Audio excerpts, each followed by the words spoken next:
evening, members. I was just about to use the gavel, but I clearly don't need to. Good evening, members of the public and the press. Welcome to this full council of the 9th of January 2024, and a very happy new year to everybody. I'm Councillor Leslie Dedman, and as chairman of BCP Council, I shall be chairing this meeting, and I'm supported by the Vice Chairman, Councillor Simon Ball. I just need to set out some of the housekeeping arrangements for the meeting. And can you please note, everybody, that the meeting is being recorded by the Council for live and subsequent broadcast, and it's going to be published on the Council website, and it will be held for a minimum of 6 months. Right, in order to ensure the meeting is managed effectively, please could everyone follow the ground rules, which are as usual for the meetings. If you wish to speak, please raise your hand clearly to indicate. Where there appears to be consensus in the meeting for a motion, I will ask if there's any dissension, and when a formal vote is required, that will be by a show of hands. If a recorded vote is requested, that requires support from a quarter of the members present at this meeting. And also, could members indicate if they're leaving the meeting? Oh, excuse me. In accordance with the Constitution, I will allow for comfort breaks as appropriate. Please avoid leaving the meeting in the middle of a debate, obviously. And points of order, which we may have tonight, obviously. Can you please state the applicable constitutional provision? And I know that all councillors will uphold the highest standards of conduct and rectitude during this meeting. Obviously, we treat each other with courtesy and consideration.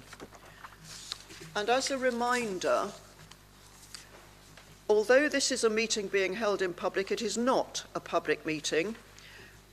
Public are in attendance to observe the proceedings and the debate, but can I request that all members of the public remain silent throughout all items? Right, so moving on to agenda item 1, which is apologies. Chief Executive, can you let us know the apologies for this meeting? Thank you, Chairman. Apologies have been received from Councillor Cameron Adams, Councillor Julie Bagwell, Councillor Jude Butt, Councillor Peter Cooper, Councillor Eleanor Connolly, Councillor David Dawson-Gibson, Councillor Bobby Dove, Councillor Jackie Edwards, Councillor Rachel Maidment, and Councillor Chris Matthews. And I believe Anne Filer. And Councillor Anne Filer. Yeah. Yes, thank you very much, Chairman. Chairman, sorry. Thank you very much, Chief Executive. I think that was a promotion, Graham. Right, declarations of interest, item 2. Again, Chief Executive, could you report on this? Thank you, Chairman. The only declaration I've received is from the Director of Law and Governance in respect of item 14, and she'll leave the room when the Council considers that item. But if any member is minded to make a declaration of interest, then please refer to the flow chart that's set out in the agenda for guidance and then follow that procedure. Thank you. Thank you, Chief Executive. Agenda item 3 is the confirmation of the minutes. That was the confirmation of the minutes of the Council meeting held on the 7th of November 2023. Have we any dissension from confirming these minutes?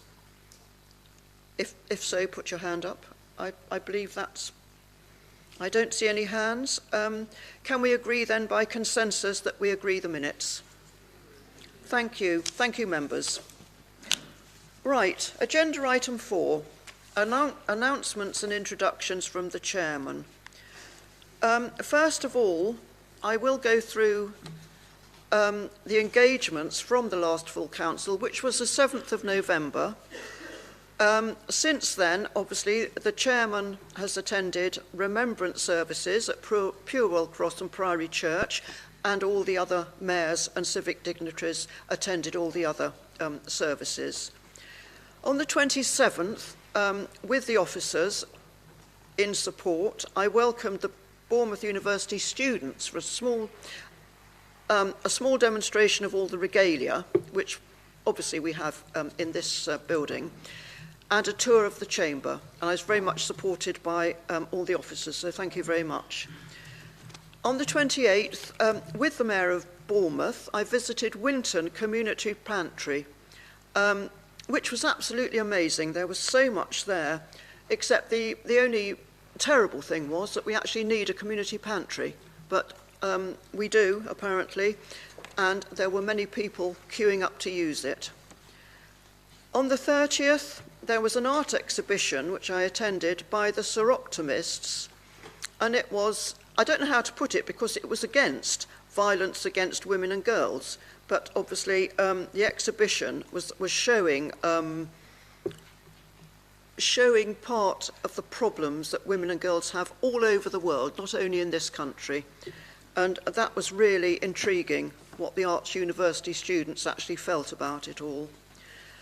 In December, with all the other civic dignitaries and the leader, we all went up to the Admiralty Carol Service. That was in aid of the Royal Navy and Royal Marines charity, and that's well worth going to. It was very beautiful. On the 22nd, I read a lesson at the Carol Service at Christchurch Priory. On the 23rd, I had a very good time at Fairhaven Christadelphian Care Home.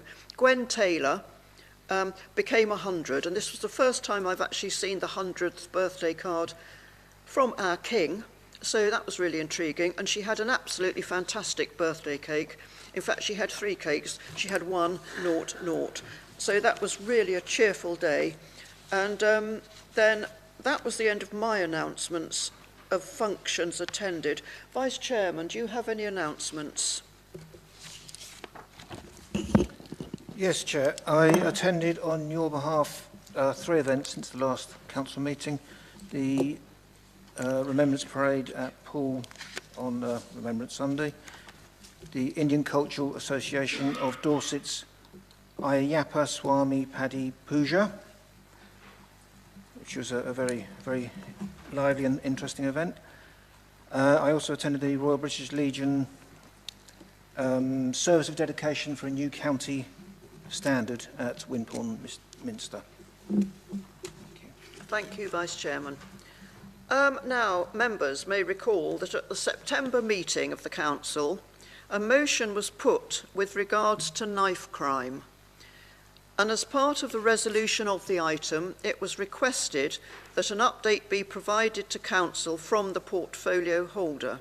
So as part of our announcements tonight, I would therefore like to invite Councillor Kieran Wilson, who is the portfolio holder for Housing and Regulatory Services, to see if he has an update for us on that. Thank you, Councillor. Thank you, Chair. Thank you for the opportunity to update councillors on progress following the resolution at full council in September. I was asked to report back on item D of this motion at the meeting, and just to remind council of what that resolution was, that the portfolio holder for Housing and Regulatory Services reports back to council on the progress of the community safety strategy, in particular paying attention to knife crime at the full council meeting in January.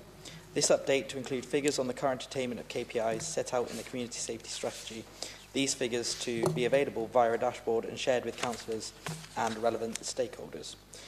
The chair of the CSP, myself as cabinet member and officers attended BCP Council overview and scrutiny panel on the 5th of December to provide the annual report on this subject.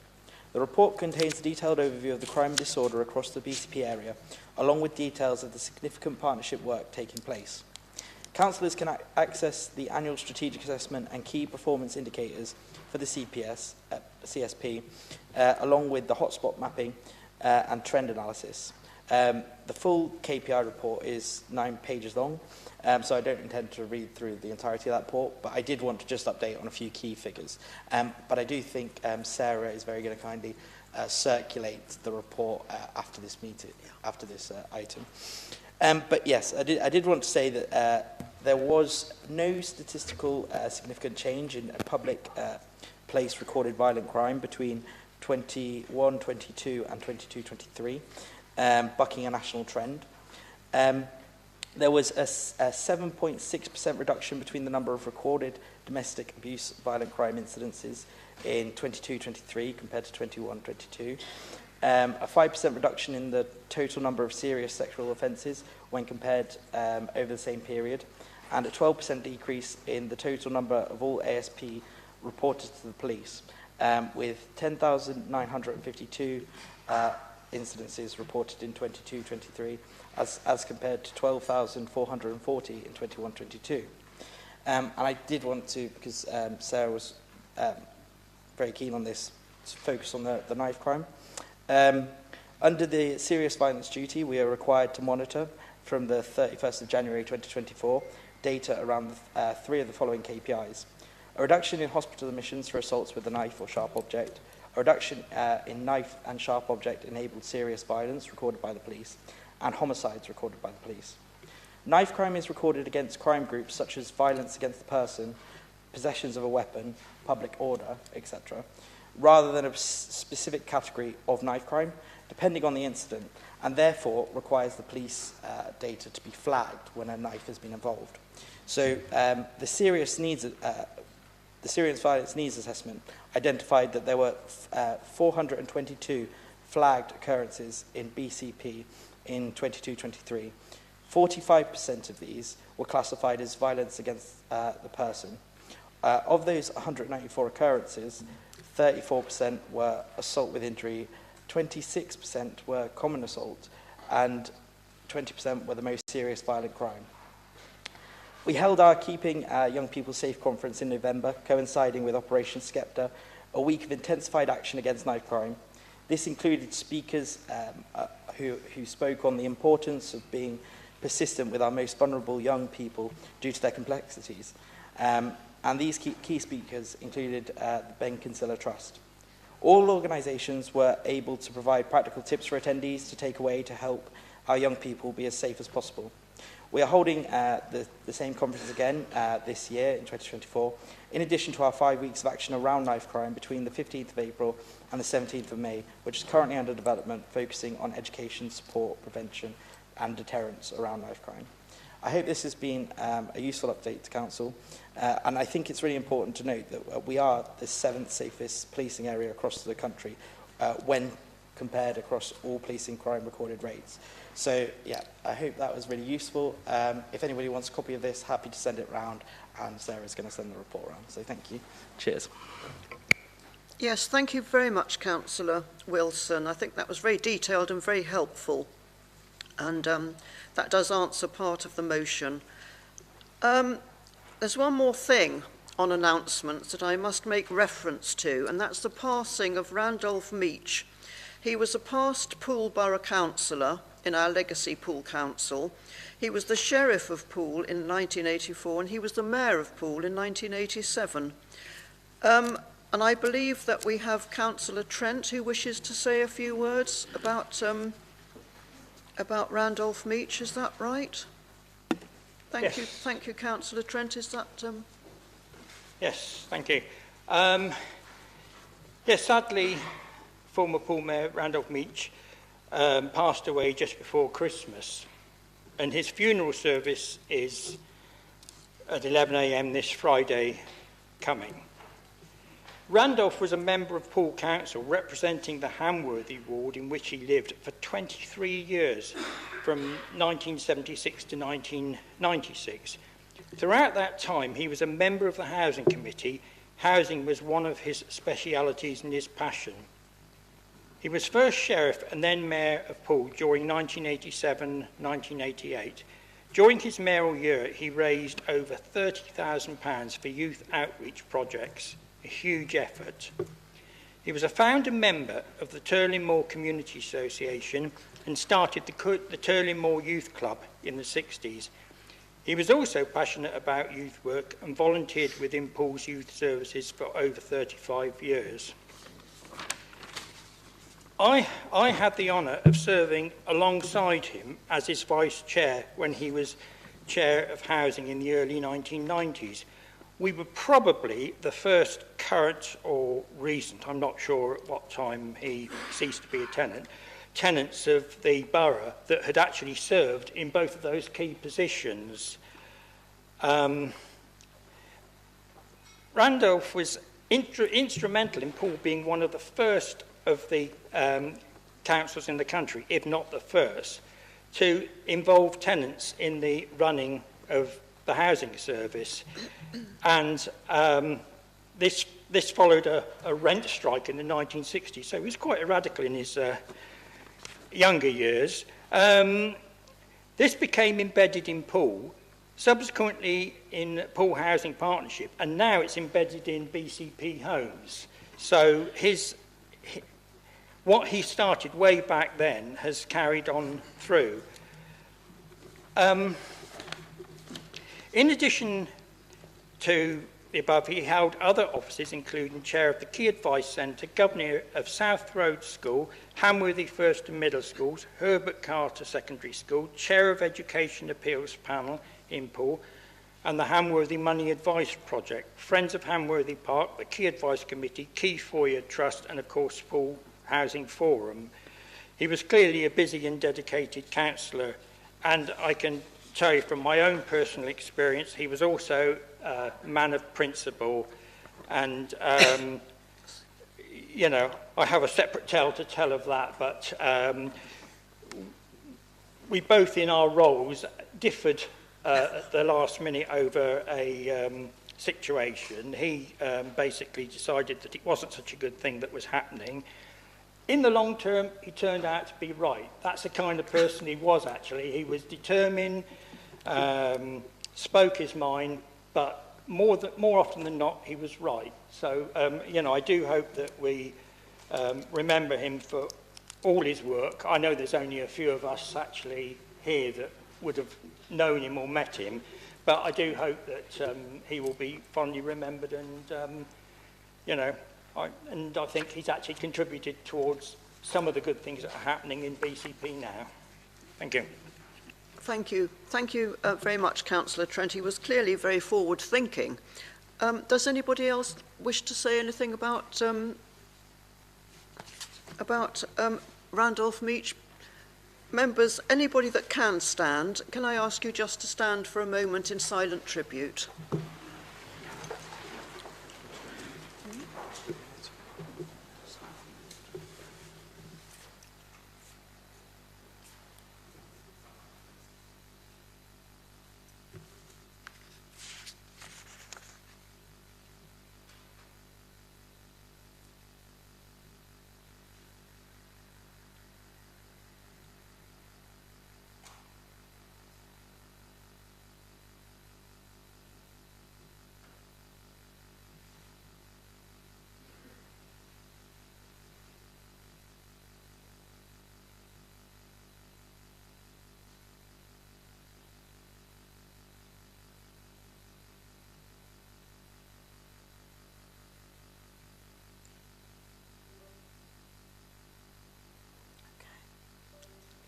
Right, thank you very much, members.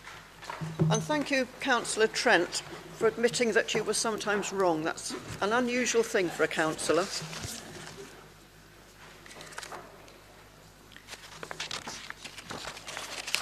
Thank you, members. We're going to move on now to agenda item 5, which are the public issues that we have this evening before us. And the time for questions and statements and petitions normally commences immediately after this item, declarations of interest. And they are restricted, the whole group, to 15 minutes, although at the discretion of the chairman, this time can be extended. I don't think we need to do that tonight, however. If a question to which an answer is to be given is not reached within this time limit, a written answer will be provided, so nobody is going to miss out. And obviously, members, no discussion is allowed about questions or statements. So, public questions first. Now, I believe Adam Osman has submitted a public question regarding climate change. Are you coming forward, Mr. Osman? Thank you. Thank you. If you can come here, that would be fine. Thanks. And I believe Councillor Broadhead will help you out with it. Well done. Thank you. If you ask your question, and then I know Councillor Millie Earle, who is the Deputy Leader and Portfolio Holder for Connected Communities, is going to respond. So if you put your question first, thank you. Yeah, thank you for having me. I'm Adam. I'll just read my question. So what I'd like to ask is, fundamentally, we know we need to act radically to combat the effects of climate change. But I'd also really like to highlight, on top of that, the 100 cyclists killed per year in the UK. We need to halve the number of miles driven in order to meet climate change goals, even if we switch all cars to electric vehicles. In order to combat this in the most cost-efficient way possible, a 20-mile-per-hour speed limit would really encourage more cycle journeys and pay dividends in public health through air quality and fewer fatalities. You have a 1 in 10 chance of dying at 20 miles an hour, but a 1 in 4 at 30 miles an hour. How can we justify 4 times more public deaths, especially when a slower speed limit has been empirically proven to reduce average journey times? Will BCP implement a default 20-mile-per-hour speed limit? And further to this, will you listen to the recommendations of the upcoming Community Assembly on 20 miles an hour? Thank you. Thank you, Mr. Osman. And Councillor Earle, I believe you're going to answer. Adam, thanks for your summary on the benefits of the 20-mile-per-hour speed limit as a default and for your questions. 20 miles per hour by default in a built-up urban area would be beneficial to people walking, wheeling and cycling, and as you highlighted, also benefit the public health and air quality. I represent Newtown and Headlands Ward in Poole, and we have seen the benefits of large-scale 20-mile-per-hour speed limits, which was introduced in 2010 and extended in subsequent years to cover almost the whole ward. I would like to see other communities able to benefit from the safer and healthier environment like we have. Parties forming the Three Towns Alliance highlighted an intention to improve road safety by implementing 20-mile-per-hour speed limits in more areas or as the default speed limit in our election material. Many other urban areas across the country are ahead of us in making that progress. It is important that we have collaboration from Dorset Police in enforcing those speed limits, and we are working with them on a means to provide for that in 20-mile-per-hour zones. So will BCP implement a 20-mile-per-hour default speed limit? Yes, that is our intention. There will be some roads that are exempt on the basis of need and capacity. It is also likely that the rollout will take some time, working alongside communities and finding a means of funding such a widespread change. Will we listen to the recommendations of the upcoming Community Assembly on 20 miles per hour? We're keen to hear the views from the whole community on proposed changes, but we will be pleased to receive the output from your Assembly deliberations, and I'm grateful for your efforts and the efforts of volunteers to engage in the debate. I would also like to add that we have a meeting later this week with representatives of the 20s Plenty for Us organisation, so we can learn from their experience in other places and those that have implemented change before. Thank you. Thank you. Thank you, Councillor Earle. Thank you, Mr. Osman. Now, we have Ralph Doe, who has submitted a public question regarding the oil spill in Poole Harbour, which I know we all remember was in March 2023. Mr. Doe, would you like to come to the rostrum here? If you ask your question, Councillor Andy Hadley, who is the portfolio holder for Climate Response, Environment and Energy, is going to respond to you. Thank you. Good evening. In March 2023, there was an oil spill in Poole Harbour, resulting in temporary restrictions on fishing and the consumption of fish and shellfish from the harbour, and limiting also leisure activities in the harbour. No official report has yet been made available to the general public, in spite of early promises to the contrary. 9 months have now passed. In view of BCP councils and businesses' reliance on revenues from tourism, I would like to know what measures the BCP Council has taken to, 1, ensure that oil spills will not impact leisure activities and tourism in the area. 2, monitor oil production and exploration in Poole Harbour and Bournemouth Bay. And 3, engage with relevant authorities, the Environment Agency, the Poole Harbour Commissioners and Dorset County Council to ensure they carry out their tasks with due diligence and communicate their findings to the general public. Thank you, Mr Doe. Councillor Hadley, are you going to respond? Ralph, thank you for your question. BCP Council were a supporting agency in the multi-agency response to the oil spill, and we were able to render particular experience and assistance in the use of our flood and coastal erosion team's drones to help assess the spread, and in loaning a press officer to Poole Harbour Commissioners as the organisation with the lead responsibility in the incident response. You ask what measures BCP has taken to ensure that oil spills will not impact leisure activities and tourism in the area. Dorset Council leads on licensing the Witch Farm works since it sits within their planning area. The Environment Agency and Health and Safety Executive have continued to investigate the circumstances of the leak, and we will continue to raise relevant questions on behalf of residents and tourists to the area. As part of the Local Resilience Forum, BCP Council has played a significant role in the multi-agency incident management and recovery groups. The containment of the spill was in no small part aided by prior planning from all those partners involved. Your second part of your question was how will we monitor oil production and exploration in Poole Harbour and Poole Bay?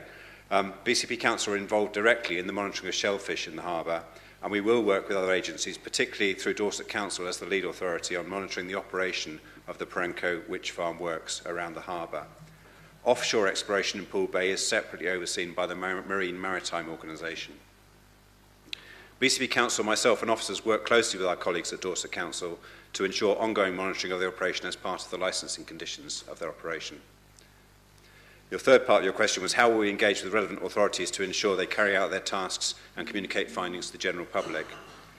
Communications have been key throughout the incident response. Our officers continue to be involved with the Local Resilience Forum response to the oil spill, with a multi-agency recovery coordination group which has been meeting since the incident happened in March 2023, and subgroups focusing on health and community, environment and business and economy. These have overseen the recovery through joint working with the agencies mentioned, ensuring they carry out their tasks where appropriate, communicate findings to the public. We will continue to be engaged with planning for any future perceived risks to the delicate ecosystems around the harbour and with ongoing remediation work, which is helping to inform the Environment Agency's investigations into the cause of the spill and their determination on whether any enforcement actions will follow. When relevant, this will revert to usual business for both councils, and the Recovery Coordination Group will be stood down. We have been invited to join the Witch Farm well site's local liaison groups, and coincidentally I attended the first one of those this morning since 2019. So that group has met and intends to meet every 6 months going forwards. I have been asking for any updates or outcomes from the Environment Agency's findings to be communicated to the public as and when they become available. Because there is still possible enforcement or legal action, this has not been possible to date. Thank you. Thank you very much for your reply. Thank you. Thank you, Councillor Hadley, and thank you, Ralph. We now have Sue Chapman. Sue has submitted a public question regarding climate change. Are you coming forward? Yes, thank you. I think you know the ropes, Sue. Would you like to ask the question? And then again, Councillor Hadley will respond. Thank you. Thank you. Good evening. BCP's local plan does its best with the disgraceful, hopelessly inadequate policies of our climate illiterate, genocidally denying government. Our biosphere is in deep trouble. Our youngsters will have an unbelievably difficult future as systems fail, ecosystems fail, migration and resource wars accelerate, and the natural world collapses. All hands on deck are overdue. We must all help to salvage and survive what we can while we can. Please, can BCP, without further delay, share the Mauna Loa data and explain its accelerating significance, as well as the need to collectively find better support systems than fossil fuels and other dangerous practices. in a leaflet to go to all council taxpayers, to all heads and leaders, and to be shared sensitively with all pupils and their parents. Thank you. Thank you. Councillor Hadley is going to answer. Thank you, Chair. Thank you, Sue, for your question and request. And thank you for acknowledging the progress of our local plan work, especially the debate at the recent Overview and Scrutiny Board last month highlighted the challenges in attempting to raise the standards of construction whilst we face a crisis in particular to get developers responding to the needs for young people to find secure and affordable homes. There is a small cost premium to ensuring that at least our new housing stock is better equipped for energy efficiency and resilience to more extreme climate events, and we should be trying to achieve that. As you rightly point out, the present government are undermining progress on climate mitigation. The Mauna Loa data that you highlight is taken at an observatory in Hawaii that has plotted the global atmospheric CO2 levels continuously since 1957. It shows the continuing climb in CO2 over the last 75 years, well past the ambitions to limit global warming, and it corroborates other research around the world. I have included in my answer, so it will appear in the minutes of the meeting, a couple of graphs from that observatory which show the temperature changes over that period, and it is quite worrying. Despite all the meetings and promises for global action since the concerns were first raised in the 1991 Rio Earth Summit, and the alarms raised by you and others locally, this inexorable rise is a huge concern, and it manifests locally in warmer weather with more extreme rainfall events, as we've seen very recently over Christmas. In engaging on the issue with families and children in particular, another concerned local grandmother has been working tirelessly to share information in an accessible format with schools and via our library service. Her book and teaching guide is called Planet Earth Needs Our Help. The updated annual climate plan will be coming to the Environment and Place Scrutiny Committee in the spring, which will include our role in informing and educating the public, and we are also reviewing measures relating to our carbon emissions through our corporate performance reports as they are refreshed for 2024-5. We do need to improve our public engagement with the climate and ecological crisis via a variety of means, and we do take that challenge seriously. The threat should be a core concern for everyone living in the BCP area to take personal action. We are beyond avoiding climate change, and indeed Salvage and Survive sums up the task for us all. Thank you. Thank you very much. Thank you, Councillor Hadley. Daniel Parkin has submitted a public question. Is Daniel here? Yes, thank you. Could you come forward?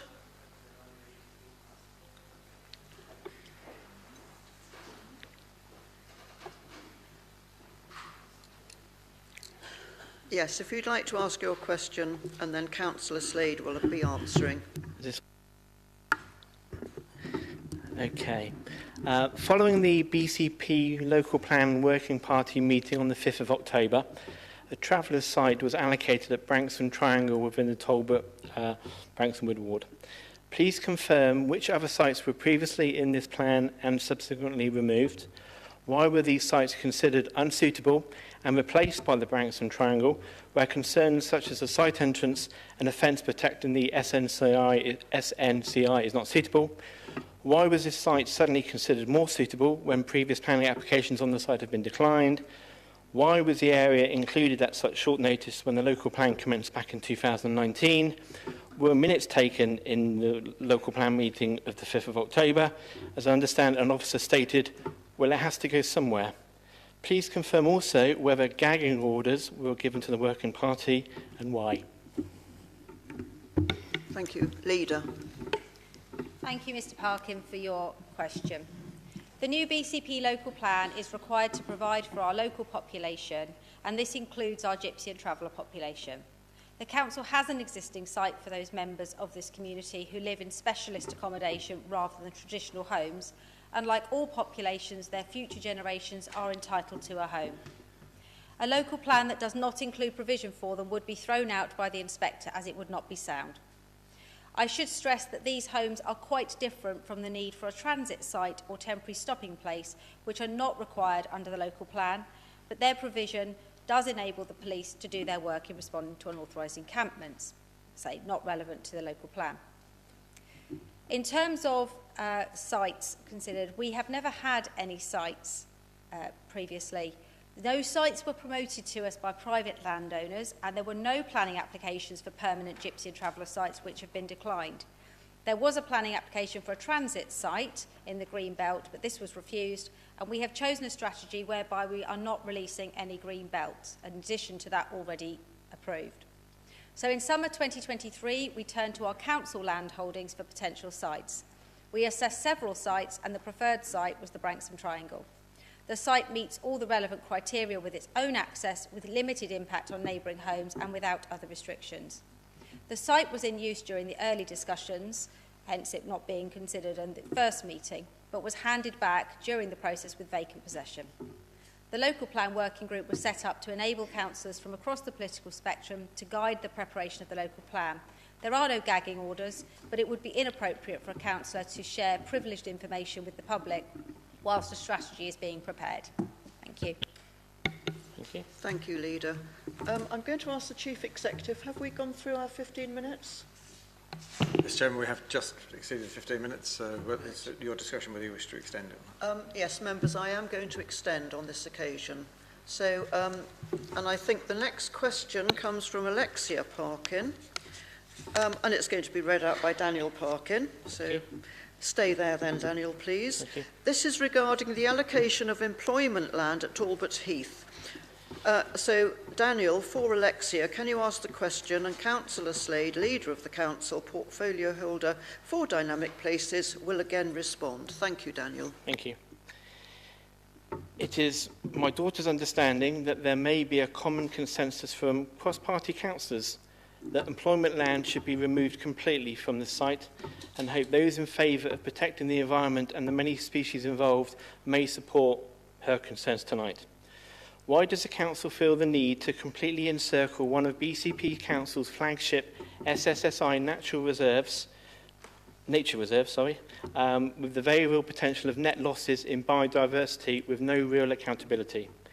Do you believe you can redesign nature by deliberately ignoring the significance of how the established inhabitants of that whole area are interdependent and the reason why wildlife is thriving?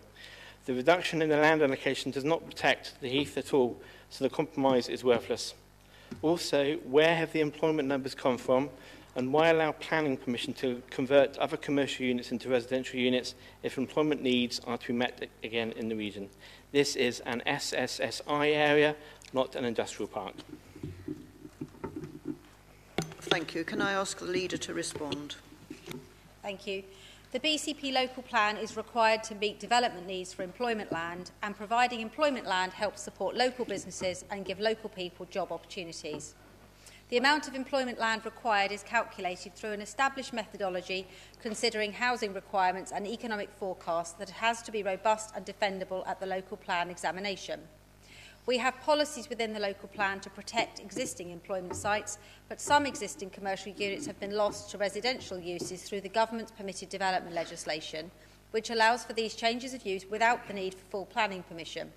This has largely impacted dated office stock. The land at Talbot Village will help us meet our employment needs, ensure a choice of employment sites exist across the area rather than over-reliance on the airport business parks, and support our universities and the potential for graduates to set up businesses in the local area. We have worked closely with Natural England to ensure that there will be no harm to Talbot Heath. The biodiversity impacts have been carefully considered, and the proposals can achieve an overall net gain in biodiversity. To resolve concerns raised by the public and councillors, we have halved the land area from 9.8 to 4.7 hectares to create a larger buffer to the heathland. Thank you. Thank you, Leader. Thank you, Daniel, and Alexia as well. Thank you. Our next member of the public is Harriet Stewart-Jones.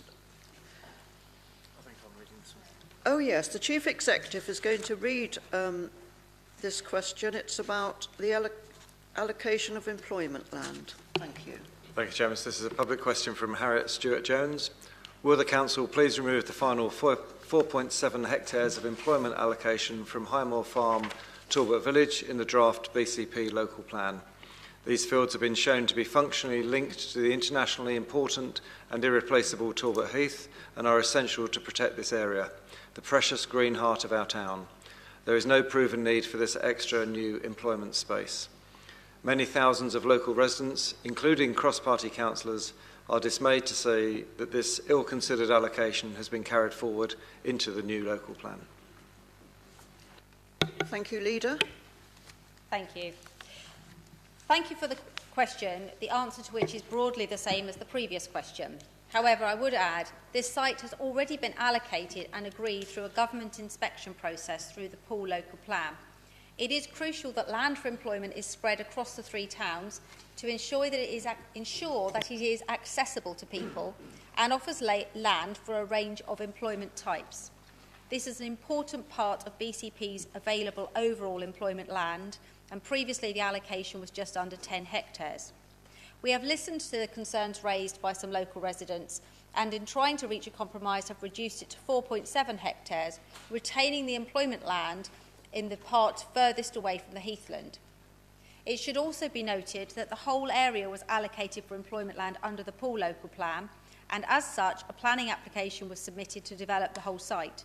This is now the subject of an appeal to the Planning Inspectorate. A further update on the situation relating to this site is being provided at Planning Committee next week. The appeal will be considered against the current 2018 Poole local plan. It is highly unlikely that the new BCP local plan will be given much consideration because there are objections to the allocation, and because the plan will not be adopted before the planning appeal is determined, it is likely to be determined under the basis of the existing local plan. Thank you, Leader. And lastly, Andrew Jolly has submitted a public question on the schools block funding transfer. This is going to be read out by the Chief Executive, and Councillor Richard Burton, Portfolio Holder for Children's Services, will respond. Thank you, Chairman. It's a public question from Andrew Jolly. Has the Council done any impact assessment or consultation on reducing the schools block funding transfer by 11%, because such a cut will likely bankrupt most schools in the area? How can the Council be certain there will be new SEND provision built locally and in a reasonable time frame, given free schools need sponsors, take years to process, and are beholden to DfE granting permission and providing funds? How the public are supposed to have faith in the Children's Services Department, who produce and publish a plan where the number one risk is that it can't all be delivered legally? Councillor Burton. Thank you, Chair, and thanks to Mr Jolly for the question. I'm grateful to him for giving me the opportunity to highlight the issues that we have with the high needs block deficit and its implications. Although he hasn't mentioned it in his question directly, I'm assuming that the question is referring to the safety valve invite from the DfE. I'll divide the answer into 3 bits to make it easy to follow. The first part about the school blocks funding. There's no impact assessment on reducing the schools blocks funding by 11%, as such a transfer is not an option that the Council can impose. Any transfer greater than 0.5% requires both agreement from the Schools Forum and the Secretary of State, although the Secretary of State does have the power to override the Schools Forum. This was discussed at the last Schools Forum, as we need to demonstrate to the DfE that all avenues to reduce the growing high needs block deficit has been explored. The Schools Forum on the 13th of December last year agreed that only surplus schools block funding could be transferred to support the high needs budget, and that all schools receive their national funding formula allocations in full. A further meeting with the Schools Forum is to take place on the 15th of January, where we are looking at all the options. The Council cannot take the 11%, as I said earlier on, but the Secretary of State could make that decision, and he will be aware of that option. We have illustrated the impact of that in our modelling, which we have shared with the DfE and their advisors. The maximum of 0.5% transfer has been happening regularly over the preceding years and is very likely to continue. As a result of the debate at Schools Forum, there are now schools that are looking at other ways that they can help to ease the financial pressures on the deficit separately from any transfer. On the second part of the question, the new SEND provision built locally, the Council has already started work on putting in bids for the new free schools. A very good bid was put in last year, which was liked by the DfE. However, they went with the private sector bid instead. Another bill will be submitted later this week. You are quite right in saying that we are beholding to the DFE vagaries, as we are with the inadequate funding that we receive to the high needs block from central government. However, the only way to provide good opportunities for pupils with needs special provision is to expand places in the maintained sector, and we have to no alternative but to follow the correct procedures to achieve this. The last part of the question about the published plan. The BCP Children's Services Department have not published a plan as described above. What I believe that it is being referred to is scenario 1 in the DSG management plan with rapid balancing, again from the schools forum from the 13th of December 23. This scenario is included to demonstrate why a 5-year plan isn't achievable. It says, and I quote from this, the plan here, it is very unlikely to meet the second requirement of the mission statement, namely provide a good service. This scenario is not acceptable. Later in the same document is scenario 2, DSG management plan, potential in delivery but very challenging assumptions. This is a 15-year plan which might be workable and doesn't have the same level of risk. Much of the challenges proposed in scenario 2 are changes to day-to-day working within the department who are working primarily to facilitate better outcomes for our children and young people with SEND, and at the same time delivering better value for our residents. Any capital investment into the council or capital expenditure by the council will, as always, be a decision made by either cabinet or council, depending on the amount. There will be a full opportunity for member engagement with this process and for the public to ask questions in the normal way. Thank you, Chair. Thank you, Councillor. And I'm assuming that this will be sent to Mr. Jolly, the written version. Thank you, members of the public. Statements now. Item B on this list, we have a public statement regarding graffiti in the Talbot Village underpass from Joe Keeling. Would you like to come forward? Thank you.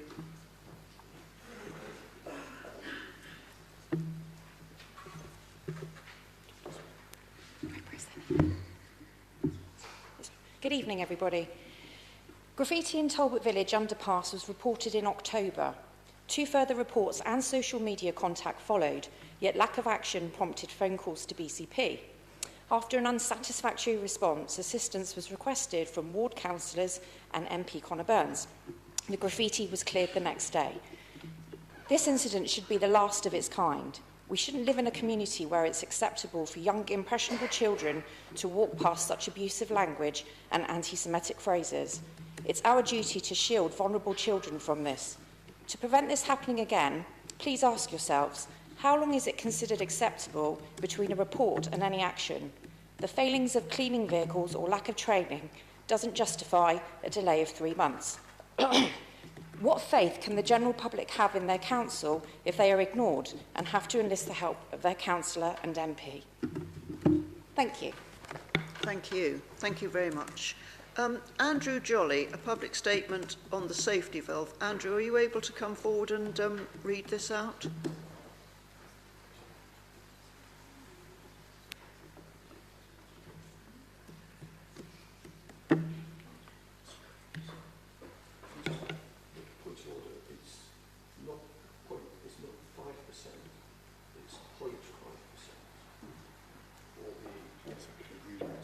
Thank you. Thank you. Okay. Apologies then. I heard it as 5%. Okay. This safety valve scheme simply kicks the high needs deficit can down the road until after the general election. It's being imposed by the same Tory ministers who introduced and oversaw austerity, and it offers absolutely no guarantee any accepting councils will avoid bankruptcy or the 114. Safety valve is little more than a transfer of historic levels of debt away from central government and places it squarely on our most vulnerable children and their educators. And it will be doing so for decades to come. No one's properly considered the viability or societal impact of this plan. And many of the assumptions are outside the Council's control. The suggestion of an 11% cut to school funding is devastating. Be in no doubt, this plan of an 11% cut will bankrupt local schools. Decisions so damaging to the future generations should not be left to unelected officials. Councillors must be able to scrutinise these proposals before it's agreed. Voters are entitled to know who supported and who enacted this plan. Thank you. Thank you. Sheila Warner, can you come forward? A public statement regarding the Planning Committee.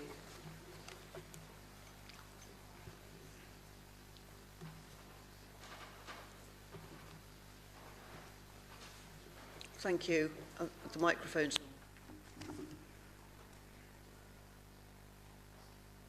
on. Since its establishment in 2019, BCP Council has had one planning committee. The Echo quotes the leader of the council saying, "The creation of a Western BCP and an Eastern BCP planning committee would allow for a more localised decision-making process." Talbot and Branksome Woods Residents Association observes that this is a transparent carving up of Bournemouth into a Poole planning committee and a Christchurch committee. If the council considers that one planning committee is inadequate to serve the whole area, then surely the Three Towns Alliance, which is not a 1 1/3 and a 1 2/3 towns alliance, should be proposing 3 planning committees, one for each of the 3 towns. On attending the council's corporate strategy meeting, I stressed the need for unity. A Christchurch attendee aptly summed this up with, "United we stand, divided we fall." Thank you. Thank you, Sheila. And thank you all the residents who've put questions and statements, which was very encouraging that so many people take such an interest. And Council is reminded that the details within the public questions and these statements are personal views of those residents who are addressing the Council. Item C in this section is petitions, and there have been no petitions received for the meeting. We move on now to recommendations from Cabinet and the other committees. Council is asked to consider the recommendations 6 to 11. They're separately set out on your agendas. And can I highlight that there are decisions on some of these issues which have been taken under delegated powers by the relevant bodies, therefore they're not before the Council. We move on to item 6, Cabinet of the 13th of December 2023, minute number 66, and this is the medium-term financial plan, or the MTFP update. Councillor Cox, I understand that you will move this recommendation and that Councillor Brown will second the move. So, Councillor Cox, can I call on you first, please? Thank you, Madam Chair. Can I just, as a point of order, I believe we were supposed to be sitting today. Or are we sitting or standing? Because I understood we were supposed to be sitting. We did last. That's okay. No, that's all right. Can I just clarify then, Councillor Cox, since you asked me? We are standing if we are able to stand, because it shows the camera who is speaking. But we must be very sure that none of us interferes with the microphone, so I'm asking you to put your lid down. But I understand that there are some members who can't stand. Very good point. Thank you. I just wanted to clarify. Yes, there was a late change. Okay. Thank you very much, Madam Chair. What I would like to do is to move the motions, but as is usual, I'd like to remind councillors of where we've come from. And we started in May, after the elections, with a £44 million deficit in our medium-term budget, in our medium-term plan.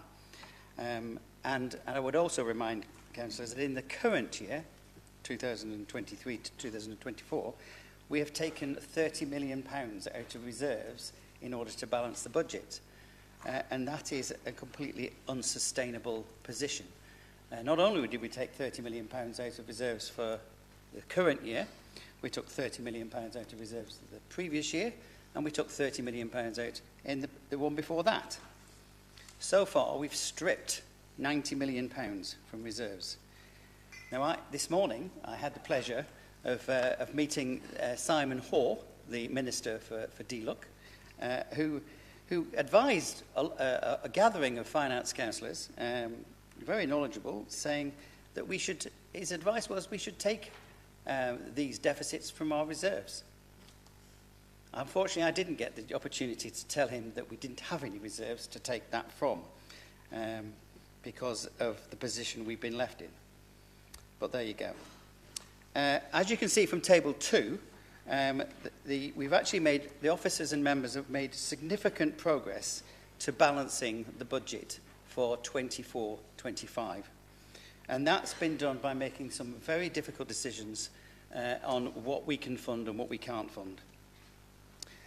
We've got there, in fact, I think it says £6 million in the papers, but actually we've actually got to, we'd actually for a nanosecond, we got to a balanced position. And then, of course, the government intervened. And there was an unfunded increase in the national living wage. Very nice for people who have got that increase, of course, but it was completely unfunded for local government. They also decided to strip us of £1.8 million from the services grant when it came to the financial settlement. And of course, since then, we've also had an unfunded foster's allowance increase. Again, very good for foster parents, but it was unfunded, so we have to pick up the tab. So we still have some way to go before we can balance the budget, and there's only a few weeks left. However, I'm confident we will get there in the end. So I want to formally put forward the recommendations as set out, acknowledge the progress that we've made so far, endorse the medium-term financial plan that we've got at the moment, and approve the continuation of the council tax support scheme into 24-25. I also like to put forward a recommendation that we apply the council tax premium on second homes and empty homes premium, and approve the formal determination as required by the Levelling Up and Regeneration Act of 2023. Thank you. Thank you, Councillor Cox. Councillor Brown, are you going to second the move? I can't. Oh, so sorry, Councillor. Yes, happy to second I was looking in totally the wrong direction there. And I'll reserve the right to speak later. Thank you. Councillors, any councillor wishing to speak on minute 66?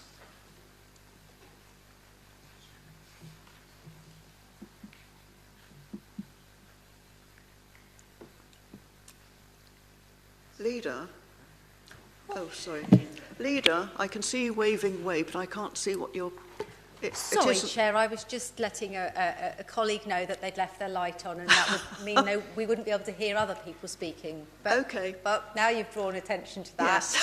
Yes. She's feeling very embarrassed. Yes. I'm so sorry for I had no idea what was going on there. I thought somebody wished to speak. Nobody wishes to speak, I gather.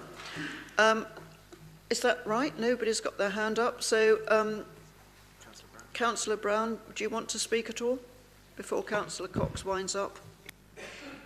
I'll speak briefly, Chair. Thank you. I won't run through. Obviously, Cabinet noted the progress that's been made, and actually, it's really sort of been the focus of all portfolio holders since May. Really, it's been our sort of primary focus is actually to deal with the financial issues that we've inherited in coming to take over the administration of this council since May. The budget preparation has been really detailed. Actually, I'd like to thank all the officers involved. And it's not just the sort of corporate directors, but it's actually right through departments and managers going right through the sort of detailed budgets to help us sort of find the gap to fill that £44 million gap. And actually, as my colleague said, we just about got there until the government announced the increase in national living wage. substantially more than I think probably all councils had anticipated, and that added, I think, about another £6-7 million to our gap, plus then the government settlements added 1.8 million. So to be honest, it's about another 8 million. So the gap actually with what the government's sort of decisions made later is actually near a £52 million gap that we're having to fill. And we just about got to the 44 million, then they pushed it further and further. So it's really over 50 million that we're having to deal with this year, and without the reserves to fill that gap, as previous administrations have taken that approach to avoid the difficult decisions. I'm sure you all listened to the cabinet meeting before Christmas when I spoke on this as well, so I won't bore you with the points that I made there. But actually I would like to just endorse the recommendation that's before Council regarding the second homes and empty homes surplus. It is something, additional council tax collection, it's something we really do need to sort of fund the council. Obviously we're very limited in terms of our council tax increase. We can only increase 4.99% without a referendum, and it's one of those avenues that you wouldn't necessarily sort of always want to go down this route, but actually I think council have sort of discussed this before and approved it, so we want to push ahead with that approach, and we need to make this decision tonight to push ahead with that. Thank you, Councillor Brown. Councillor Cox, do you wish to sum up? I don't think I really need to. I'll just let it lie as it is. Thank you. Right, thank you, councillors. We're going to move to the vote. Do we have a consensus on this proposal? Agreed? Thank you. Sorry, no, Councillor Haynes, yes. Chairman, yes, I wish to vote against. Right, then we have a show of hands then, please.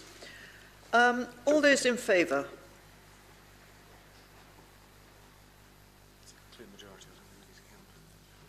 I'm informed there's a majority here. Hands down. Do you want to abstain?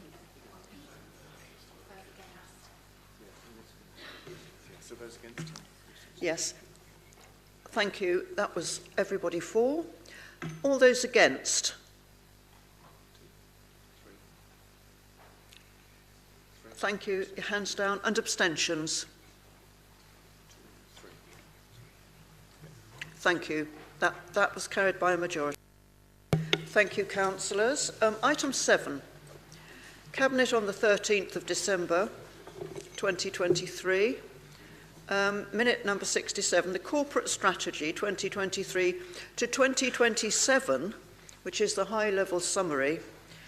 Councillor Slade, I understand you're all going to move the recommendations, and Councillor Earl will second the move. Thank you. Thank you, Chair. This is the new corporate strategy to replace the corporate strategy and the big plan that were together working under the previous administration. Just to take you on a short journey, when BCP Council was formed, we underwent a full corporate strategy consultation, adopted the corporate strategy at Council around about the same time of the year, actually about 6 months after the council was formed, and that corporate strategy then went on to have a set of delivery measures and delivery plans that were being assessed by over the following years. Then when there was a change of administration, the big plan was devised. That didn't go through a period of consultation with the public, and it was never adopted by the council in this chamber. But it was used as a marker against which future policies were delivered between 2021 and 2023. We made a commitment to review and simplify things so that the public understood what our vision and values were. And I'm really pleased that we were able to undertake a full public consultation of the corporate strategy, which included a number of really successful roadshows, drop-in sessions, school competitions, a member session, officer sessions, strategy sessions that over a period of a few months has delivered us a new corporate strategy which has been through scrutiny and through Cabinet and bringing it here today to be adopted. The one thing I want to recommend this item C is just a reminder that when we did the original corporate strategy, we decided to align our strategy with the UN Sustainable Development Goals, which is something we felt passionately about. And then, since then, the big plan was aligned with the purpose goals, which were formerly referred to as the Levelling Up Goals. And they are similar to the UN Sustainable Development Goals, but they're focused solely on the UK. And we want to continue to do that. I need to pay real tribute to the consultation team, particularly Bridget Webber, who's no longer working for the council. She did such a great job in listening to what it was we wanted to deliver and running that work. And her team, Sophie, Vicky and others have done a great job in moving that forwards. The document gives us a really good narrative about what people want to see where they live. And I hope that if you look at the Appendix A, no, it's not the one, the Appendix 1 consultation report, this public document gives us huge amounts of really good feedback from our residents about what they like, what they don't like, what they'd like to see different. And I hope that over the coming months, we as members and officers will use that information as a real lever to understand how we can improve things for people. The next steps for this document is it needs to have its delivery goals, it needs to have its plans, it needs to have the measurables. And as I indicated at scrutiny last night, we need to take in the spring all of the measures so that our corporate performance reporting we can all be held to account by it. So this is step one. The development of the delivery plans will follow in the spring. And at that point, we will start working and being judged against the performance of this corporate strategy with its delivery plan. So with that, I want to commend that. Thank you. Thank you, Leader. You just managed to, yes, very, very informative, though. Councillor Earl, you're going to second, I believe.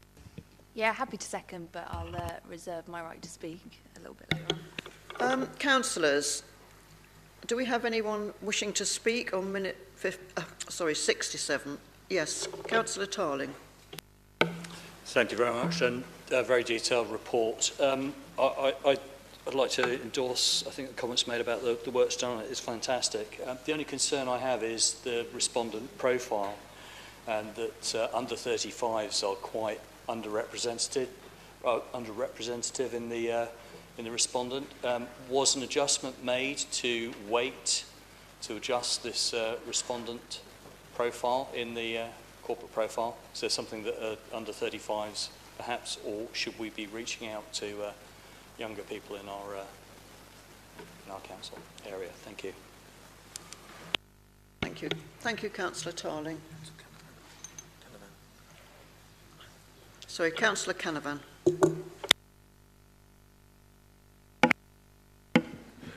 Thank you, Chair, and thank you to all those involved who have got this paper to this point. I wonder if I might just ask for a couple of points of clarification, please. I've noted in the paper there is timescales for the delivery plans to be done by April and apparently a report to Cabinet in April.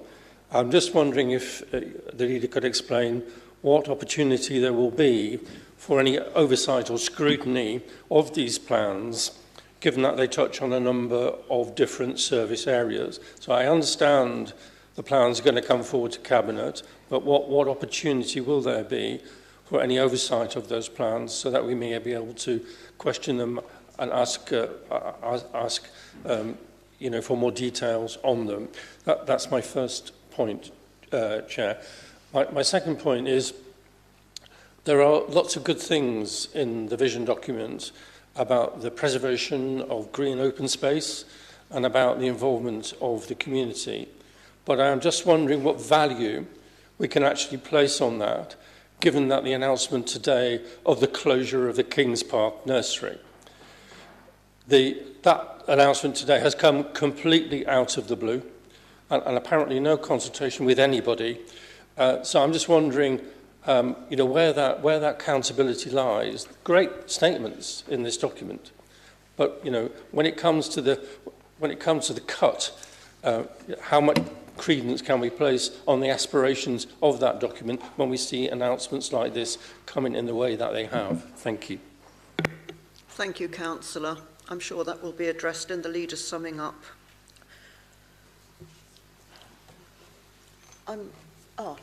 Councillor Broadhead. Thank you very much, Madam Chairman. A question that I'd like just addressed in the summing up as well. The leader had pointed out that the previous administration used their big plan document, which is essentially their political priorities, to help to judge against the policies that that administration was creating. In this document, under the background papers, it talks about the Three Towns Alliance priorities paper, which isn't actually attached within this document. So in the summing up, I wonder whether the leader will commit to releasing that document so that we can see what those Three Town Alliance priorities are. It is referred to in this document so that we can assess their priorities moving towards the future. Thank you. Thank you, Councillor Broadhead. Is there anybody else wishing to speak before? Councillor Earl, do you wish to speak now? Oh, I'm so sorry. Oh, I'm so sorry, Lawrence.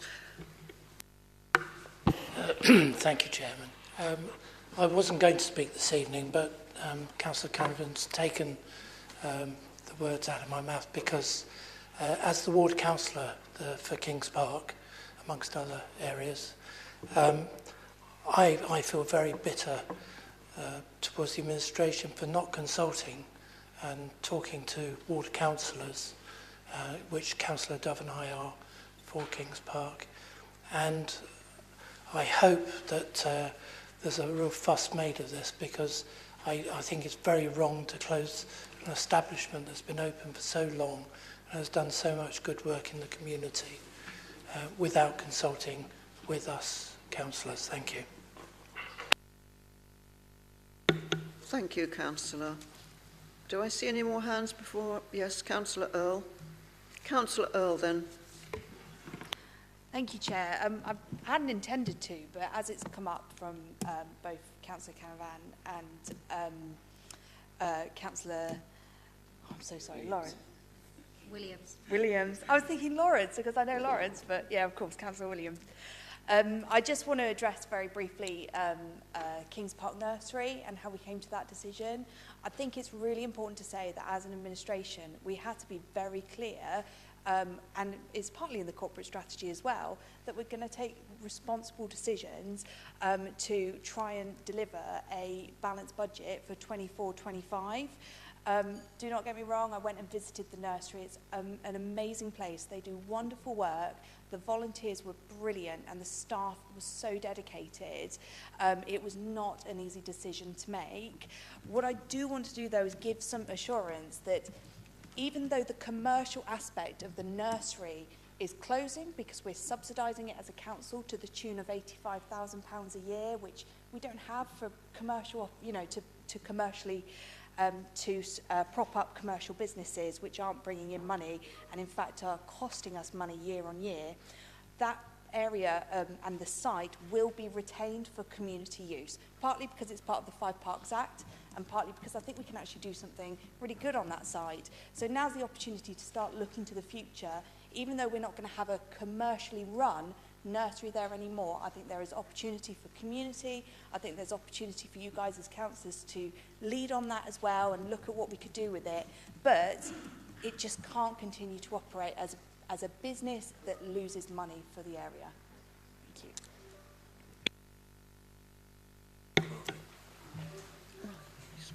Where is Councillor? Oh, Councillor Bartlett, you wish to come in. Thank you, Chair. I'm not aware of how this decision has been published, whether it comes out as a formal decision by a portfolio holder, if it's been, how it's been published formally. But one would expect any plans to be published in advance and potential decisions made known to overview and scrutiny to give them an opportunity to look at particular decisions that are coming forward. I'm not aware that these decisions have been made aware to overview and scrutiny, and I think it's very regrettable that decisions like this are seemingly taken behind the scenes and announced at short notice, particularly when they have not even been discussed with the ward councillors involved. Thank you. Thank you, Councillor Bartlett. Yes, George. Thank you, Chair. Very kind to acknowledge me. I just wanted to speak as a councillor which adjoins the Kings Park Nursery, and just bring the attention and to echo Councillor Bartlett's point, is that this has come out of the blue as a decision to, I think, the majority of the members in this particular chamber. But it also came out of the blue to our residents. I've received now 3 emails and 2 WhatsApp messages since this was announced at roughly about 4:15 this afternoon. It seems unfortunate that the communication strategy wasn't planned out for this, and it seems unfortunate that as ward councillors, even though it is adjoining my ward, literally on the border, we had no sight of this before, and are having to pick up pieces to try and explain why it is that this decision seems to have come without any sort of justification, any scrutiny, any consultation with the public that live in the area and that use it. One of my messages actually identified that the Kings Park Nursery, in answer to Councillor Williams' part, is possibly celebrating its 100th centenary anniversary this year. And I do understand the commercial aspect and the requirement to save as much money as we can for our budget deficit. However, 85,000 on the spur, announced this afternoon, without any sort of consultation or even a heads up to the ward councillors, is a very unfortunate situation. And if there was any way that this decision could be reviewed, or at least explained to the members in this chamber who it was that made this decision and what mechanism that they actually used, that would be very much appreciated, because it seems like a mistake, particularly by a new administration as regards its communication. So 3 emails, 2 WhatsApp messages, when it was only announced at 4:15 this afternoon. Councillors, I think we need to get back to minute number 67. And Councillor Martin, I believe you had your hand up. Thank you, Chair. It's just a very, very quick point. I think everybody needs to remember that the Kings Park Nursery is one of a number of very difficult decisions that have been made or are being made to balance the budget. And the reason we're in this position is that those difficult decisions, which should have been made in the last 3 years by the previous Conservative administration, were not made because they used reserves to avoid having to make those difficult decisions, and they've left it for other people to do. And that's why we're in this position. Thank you.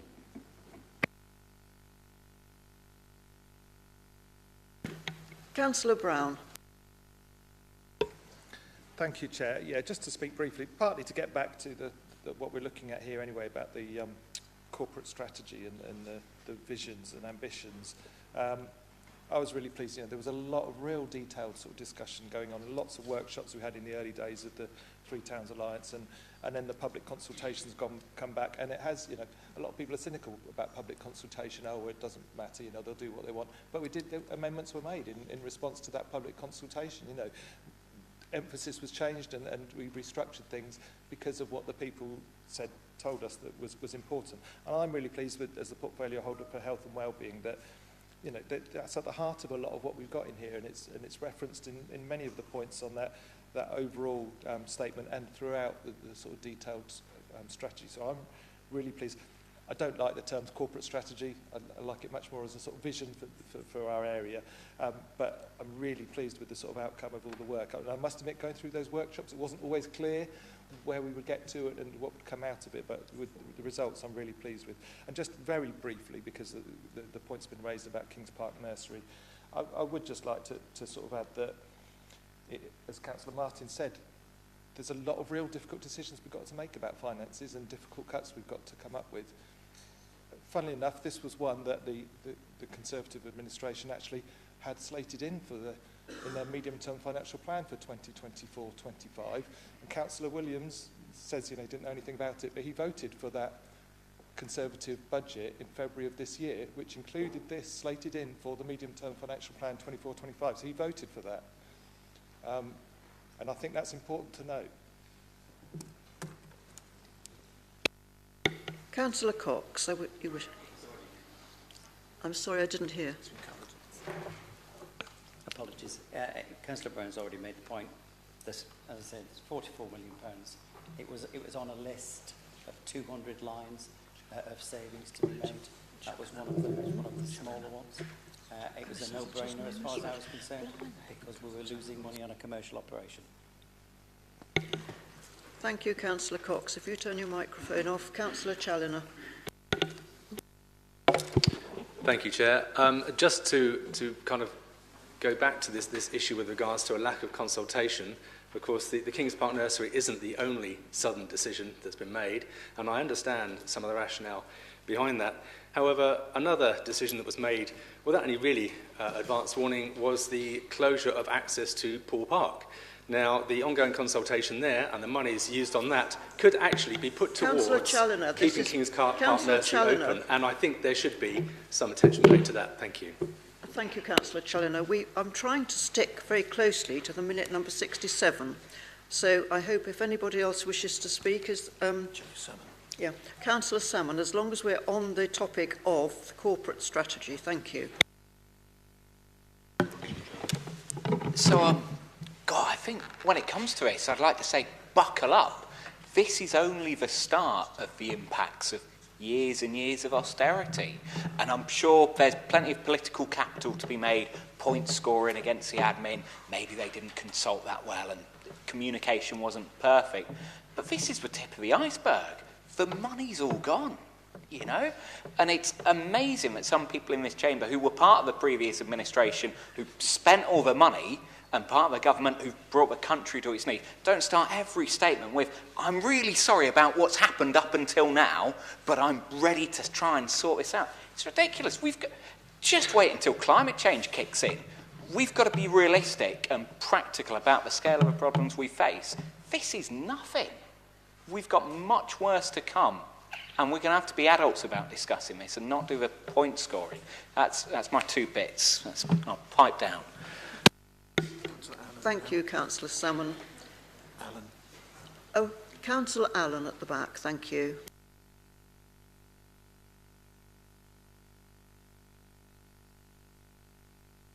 Could I just ask a simple question? I'm sorry, it is about Kings Park.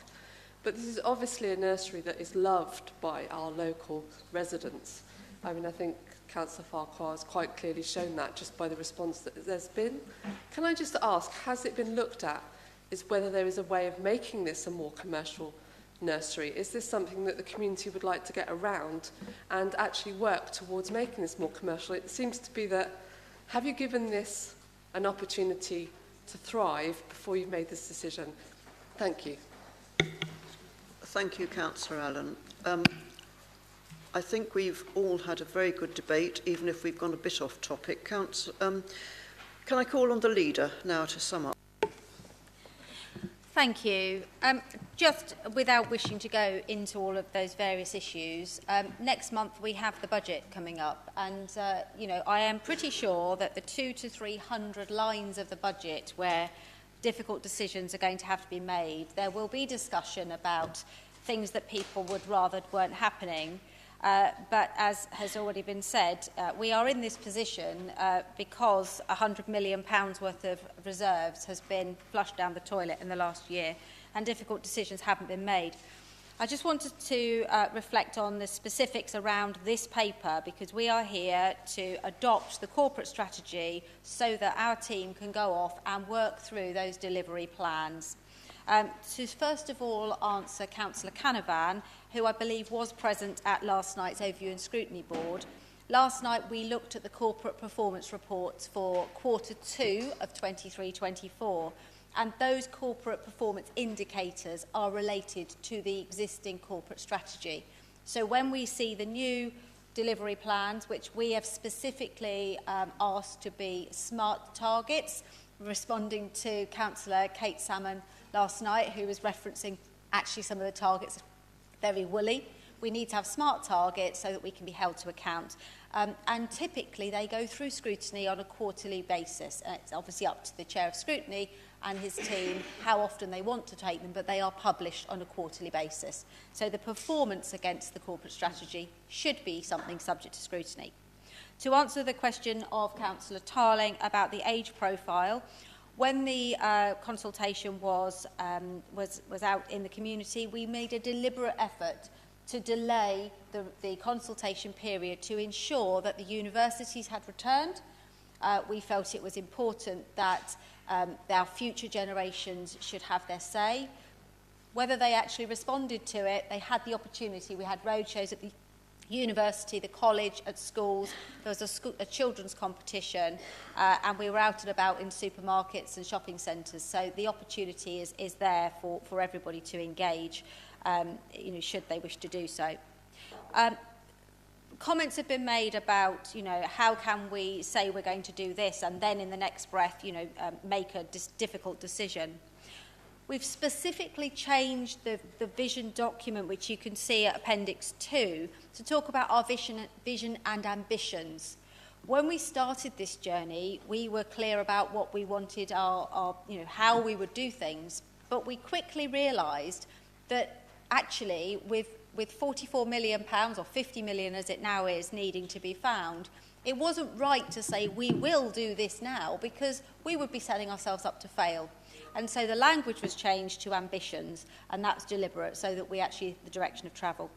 And the other thing I just wanted to clarify with relation to Councillor Broadhead was that the Three Towns Alliance priorities is referred to as a background document, and as a background document is available to be published. So I have absolutely no qualms with that. The point is that that has been used as our basis for delivering a strategy that will be adopted by the Council. The big plan, your plan, which was your background document, never was adopted by this Council, and it did not face the scrutiny that we have put this document through, and that's what matters.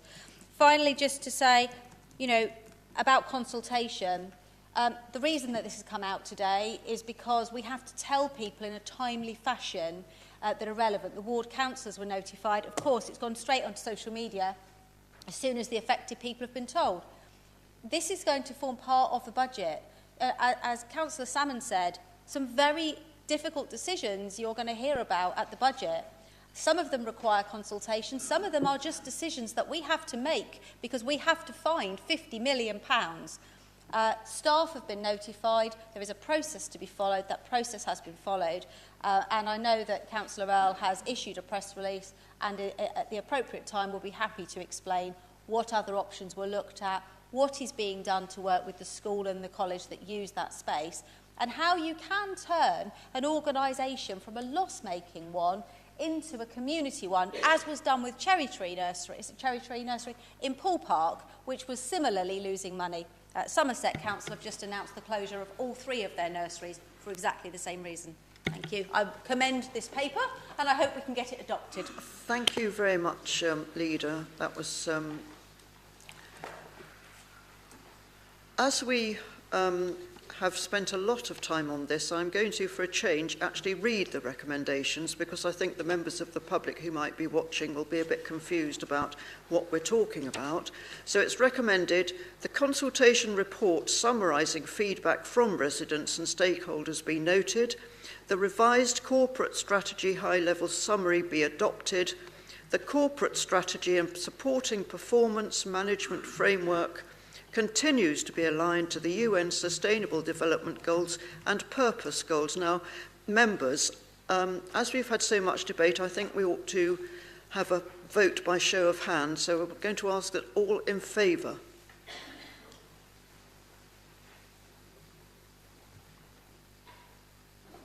Okay, have you counted?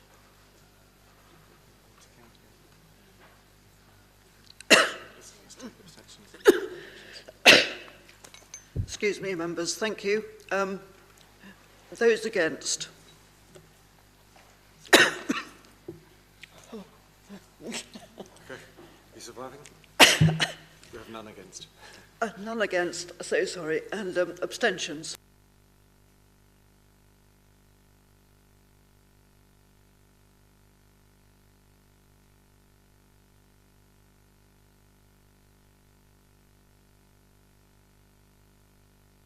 Thank you, members. While I recover, can we move on to item 8, which is minute number 68, the consultation on the draft. Sorry. I was just going to suggest the Vice Chair might Yes. introduce this item. Vice Chairman, could you read this out for us? Thank you.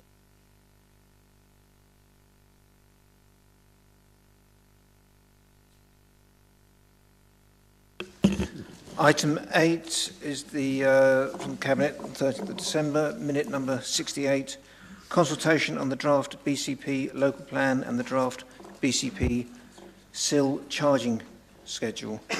Councillor Slade, I understand that you will move the recommendations, and then Councillor Phipps will second the move.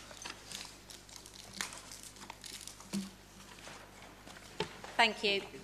This paper has been to scrutiny and Cabinet, and I want to thank all members who engaged so positively during the process. A number of changes have been made as a result of the scrutiny process, which was a helpful exercise. A further workshop for councillors looking at how viability worked and the issues in trying to deliver affordable homes was carried out, and I hope members found this useful and have a greater appreciation of the considerations that have to be made by officers in setting the parameters for development.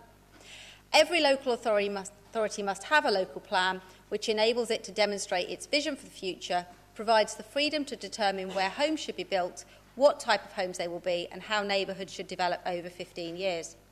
As you've heard in the residents' questions, it also determines the location of land for employment, energy generation and community facilities. Without a local plan, the Council loses its ability to make such decisions and leaves us open to speculative development. When BCP Council was formed, it was given until 2025 to deliver an adopted local plan for the whole area, replacing the 3 existing ones. The process began with a call for sites, where developers could suggest land they owned, and in response, officers assessed their suitability and, where relevant, have included them. The issues and options consultation allowed the principles of development and placemaking to be established, and the Council created its evidence base, and we should be and in particular worked hard to challenge the starting point we had, which was that we should use the standard methodology to build 42,000 homes. We did not agree with this, and it led us to setting a locally derived housing needs figure much closer to 25,000 homes, which in turn has meant we've been in a position to create a strategy that does not require the release of any further greenbelt sites. In the last 6 months, work on the local plan has not only picked up pace, but changed to reflect the needs of our communities, with the introduction of 33 ward policies developed alongside councillors, strengthening our response to climate change, including the need to adapt and mitigate, and we've updated the draft recently to ensure that all homes will be required to be zero carbon ready. More recently, we've also reflected issues raised by the construction industry on whom we rely to deliver the plan. The inspectors of the plan would not only need to determine that the plan is sound, but that it is deliverable. So there is no point having a perfect plan if we cannot build the homes. Members have rightly challenged us on trying to increase the number of affordable homes, and during the last few months, changes have been made to ensure that where we can, we have changed the housing mix and requirement to fund community infrastructure. We're now at the stage where the draft plan needs to go to public consultation and on to inspection. All comments made in that time will be included in the pack to the inspector. In order for the plan to be deemed sound, it must meet the requirements of national policy, and there are elements that we simply cannot overturn. Whilst we may not believe that developers should make as much profit as they seem to do, we have to accept that viability is determined through national policy. And I've indicated my keenness to raise our concerns with the LGA and do what we can to make the case for more affordable housing. Where it's viable, we should seek its delivery, and the same is true for community benefit, accessible homes, green space, etc. The period through inspection will take many months and likely to extend into next year. There will be challenges, modifications, and the inspectors will be requesting more information and will hear arguments from developers promoting their sites about why they should be allowed. The final plan will come back to BCP Council for adoption next year before it replaces the current 3 local plans. Further evidence bases will be submitted as they become available and as they are requested. I want to thank Steve Dring, Laura Bright and the whole strategic planning team, and Councillor Margaret Phipps, lead member for strategic planning, for all the hard work, and councillors across the political spectrum during the previous council and this one who've been part of the local plan working group. This is not a perfect plan, but we must have a plan, and we mustn't let perfect be the enemy of good. Let's get ourselves a sound local plan, and then we can build on making it better over time and delivering the places that we want to be proud of.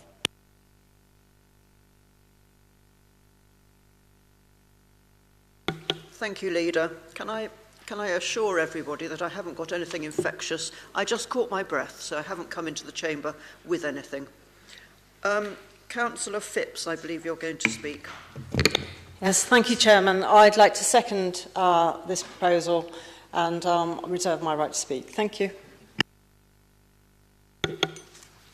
Members, who wishes to speak on this?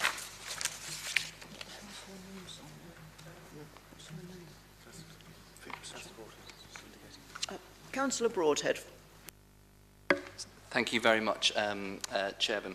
I do have an amendment which I'm just going to send round now, but while it's pinging its way round, I would like to start by, in many ways similar to the Leader, thanking all the council staff and indeed all councillors for the true cross-party spirit of working on this very important plan for the last 4 years.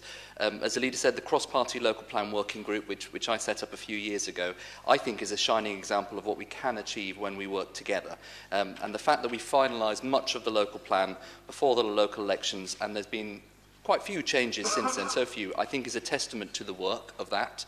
And that, I think, alongside coupled with the work that many of us have been doing at a national level to secure the excellent changes in the Levelling Up and Regeneration Bill to protect our precious green belt, means in large, like the Leader, I think we have a plan that works. But as always, Chairman, there is room for improvement, and that's why the Conservative Group is putting forward a package of changes to the proposed plan, which focuses on a few areas of changes that we would like to see in specific wards, and I've sent that round to all councillors. A few points, and I'm sure a few colleagues are going to talk in more detail about these changes. We have worked with the planning team to put forward these changes, and they have confirmed to us that these changes can be put in place without putting any of the part of the local plan at risk, particularly with regard to inspectors. So everything that is in here is absolutely possible. The planning team have also confirmed that should any changes in this be adopted, no change would have to be made to the launch of the consultation as well. So it wouldn't affect the timeframes and it wouldn't put in jeopardy any of the hard work that has been put forward. I don't have very much time to speak, so I'm sure my colleagues will talk about the specific areas that we're going to be covering. But in broad terms, in the Camphor Cliffs and Westbourne areas, there is a strong view from councillors in those areas that because of the local constraints, that the windfall figures are too large, so there is a reduction in the windfall figures in those wards, as well as some other minor details as well. In the Kinson ward area, there is a strong feeling that the important former Kinson Bath site, whilst it talks about recreation, education and community uses, should delete the section suggesting that there could be a care home there as well, and I think that has a lot of support in the, from local residents. And the Talbot and Branksome Wood section, we have, and we've heard the strength of opinion from residents earlier on today, recommended removing the Talbot Village employment area. We saw the strength of feeling at the local recent planning application where that was rejected by the planning committee. We have ample room within the employment hectareage not to include this, so we will be removing that. And for the Gypsy and Traver suggested allocation for the Branksome Triangle site, we are recommending that there is a better spot for that in the land that is currently allocated in the north of A35 for sports, recreation, education and community. We're recommending that that could include permanent and Gypsy traveller pitches as well. Chairman, my colleagues will talk in more detail, but I would like to put this package of amendments together really to cover those 4 areas. And as I've said, we've got confirmation from the planners that this would not put the plan at risk. And also, although there is a small reduction in the number of figures, because our local plan policy has been to combine the process of making sure we've got local need combined with the local constraints, that it is something that we could successfully argue for robustly when it comes to inspection stage. Thank you, Chairman. Councillor Broadhead. We need to look at it. Yes. As this amendment is quite long, I think all members have now got a copy of it on their laptops. We are going to adjourn for the officers to consider what the next steps will be. Thank you, Councillor Broadhead. So we're going to go off the air now.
Right, thank you, members. I think we're all back in the chamber, and I know some people have had to go home through illness. I'm going to call upon the Chief Executive to say why we had the adjournment after Councillor Broadhead put his amendment, and to explain the next steps. Thank you, Chief Executive. Thank you, Chairman. Following some discussions, I believe that Councillor Broadhead will bring forward a different amendment to the recommendation and effectively withdraws the first amendment, and then we'll take the debate from there, if that's okay. Right, calling Councillor Broadhead again then. Thank you, Madam Chairman. I will be brief. I will not go over the background again, and thank you to the Chief Executive and Monitoring Officer for some further advice on this. Nothing, Madam Chairman, is as easy as it seems, and I am advised that because we are actually considering the recommendations in front of us, that the amendment should be limited to the recommendation, and it's not quite as simple as amending the text of the local plan itself. So in what I am proposing, however, because I do think that these are worth a debate tonight, and I'd be really interested to hear colleagues' views on each one of the items that we put forward, whether they support them. I would like to amend the recommendation to insert a new bullet point, which would be bullet point F, and that bullet point would read, for the Director of Planning in consultation with the portfolio holder to consider the Conservative Group's suggested amendments to the BCP draft local plan as part of the process. Colleagues, I think what this would enable to happen is for us to have a full debate on our recommendations tonight, for colleagues to decide if there were some of those that you feel that you could support or couldn't support, and then what we will do as a Conservative group is continue to work with the officers in a further dialogue to provide the narrative and evidence moving forward to try and get some of those, what we feel are worthwhile amendments added to the draft local plan before it puts to consultation. So that would be my recommendation. The process would then be, if that was accepted by this chamber, that would then go forward for consideration, and I'm sure many people could have an input on that. So I sincerely hope that in the spirit of those being considered formally, that colleagues will then lend their support to that request this evening. Thank you. Thank you, Councillor Broadhead. I believe you have a seconder. I so second. Councillor Farquhar is standing. Is there a point of order? Is that Councillor Farquhar? Point of order? It is indeed, Chair. Could yourself or the monitoring officers just remind us of the procedure for actually submitting an amendment? I think we've missed a trick here, and actually that all members get an opportunity to look at the amendment. And all I've heard here is the amendment spoken and then seconded without actually having sight of what the amendment is that we're supposed to debate. Thank you. Thank you, Councillor. I'm going to ask the Chief Executive or the Monitoring Officer to answer that. I think the Councillor was referring to the normal process of circulating the written wording of the amendment, which we can do. Yes, the new amendment, which we can do. We'll do that in over the next couple of minutes. Circulate it. Okay. Yeah. Is that satisfactory, Councillor Farquhar? It is, and thank you very much for accepting the point of order, Chair. Thank you. So we are now debating the amendment, I imagine. Would members prefer us to circulate it before we start the debate, or are members happy to? Do you want it circulated? Right. Has everybody got a copy of it, or do you want Councillor Broadhead to read it out again? No, not the one. Councillor Broadhead, can you stand up again and clarify? We are now adding not your long amendment, but your short amendment, which is F. Thank you. I thought I'd been clear, but perhaps not enough. Colleagues will have all had the suggested changes that we were hoping to include as a formal amendment as part of the local plan and the change in wording. Instead of making that as a formal amendment, what we are doing is suggesting that the amendment is that document and those changes are considered as part of the next stage of the process before publication of the consultation. So essentially, it's exactly as I'd said before, the amendments are as we've suggested in that document, so that's the document you're considering. Formally, the amendment is whether you agree that that document should go into the system or not. Thank you, Chair. And the wording is that the Director of Planning in consultation with the portfolio holder consider that amendment as part of the next stage of the process. Right, thank you. I think that's quite clear. Leader, do you want to come in on that? Yes, I think this is a ridiculous thing to throw in at this point when we have had a process. I'm aware that we referred to the ward briefings. We had a fantastic session run by our planning officers. Every single councillor was allocated their own dedicated planning officer. Everybody was offered a second meeting. I understand that not all of the wards referenced in here actually engaged fully with that process. We then had a scrutiny meeting where some issues around Talbot Woods were debated. The vote was lost at that meeting of scrutiny. None of the others were raised at that meeting. We then had Cabinet. Nobody from the Conservative group bothered to turn up to Cabinet to actually even discuss the local plan.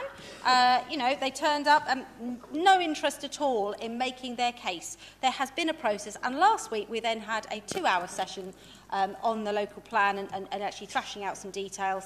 And none of these things were raised then, even though we went off the original brief of affordable housing.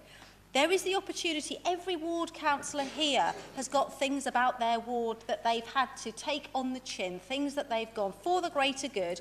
We are going to take a bigger density in the town centres. We're not going to deliver on Greenbelt.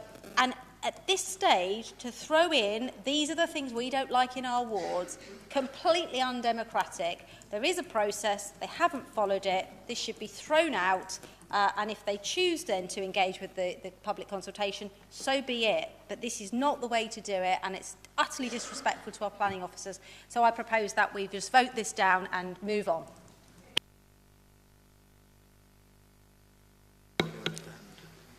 Councillor Tarling.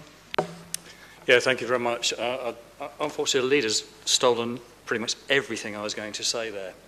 I just want to pick up on one point, though, that Councillor Broadhead made, was that if we accept this amendment, that we would continue to work, or the Conservative group would work with the planning team going forwards. Does that mean that if we don't vote for it, they won't work with us going forwards? And to echo what the leader just said, one of the councillor ward sessions that I went to, there were some noticeable absences from the Conservative ward members at that stage. And you know, I think it's highly disingenuous to throw this in at the last minute. So I certainly won't be supporting the amendment. Thank you. Sorry, Councillor Andy Martin. Thank you, Chair. I just wanted to add, well, I wanted to ask a question, actually.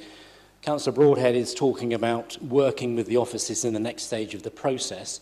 The next stage of the process is the public consultation. So does this have any implications for the timescale on the public consultation, which is very tight and it's very urgent?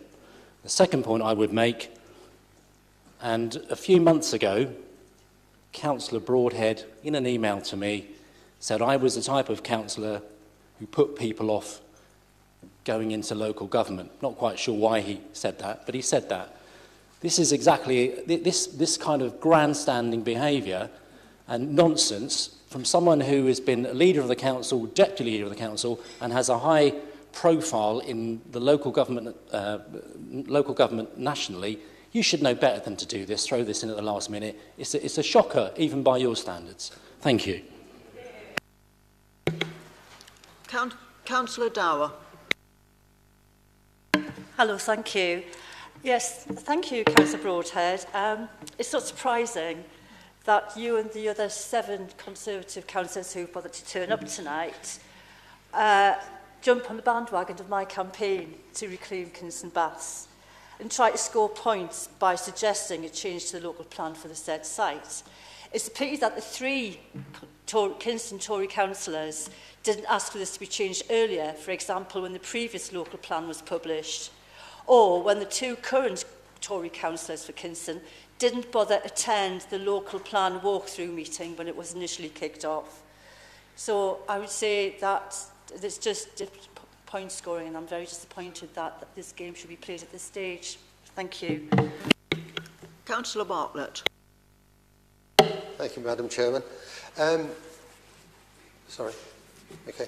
Yeah, I was involved in the very early days of the working group for the new local plan, and it was raised, in fact, by Councillor Broadhead. The whole objective of that process was to ease the flow of the local plan to approval, so there would be no stops at the last minute. And it's exactly what we've got tonight, which is really unfortunate, I have to say. And I've heard what's been said, but whilst there is an objection to what's happening here tonight, we've got to remember people still have the right to make their views about the local plan, and they're perfectly entitled to make those views tonight. How you handle it is a different matter. Personally, I have a whole range of issues about the local plan in lots of detail. I should be making those, along with all the public, members of the public, with the consultation, because we've got to a point where we have to progress the plan in whatever, it is in an acceptable position at the moment. It's been through a lot of work and debate, and now it is in a position that it can go forward for public consultation. I should be putting my input to that at that point, and I hope members who have not taken the opportunity to put their input into the plan during the process that we've gone through over the last few years should have taken at that point. So I think we've got to move on, and I won't support this amendment at this point. It's too late, I'm afraid. Thank you.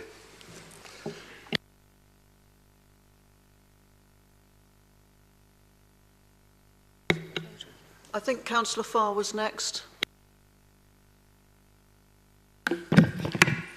I'm sure colleagues would agree. As elected ward councillors, we're here to listen to the community we represent. Kinston and West Howell residents have expressed their priority of retaining the Alderman Bath site for leisure and community use. In fact, one of my colleagues over to the left of me, she actually started a petition, and she was in the Echo saying that residents wanted to retain it for that purpose. So I don't understand why she's not keen on supporting our recommendation this evening. So therefore I support the recommended Kinston Ward amendment, and I hope colleagues will do too. Thank you. Thank you, Councillor Farr. Councillor Haynes, I believe you showed.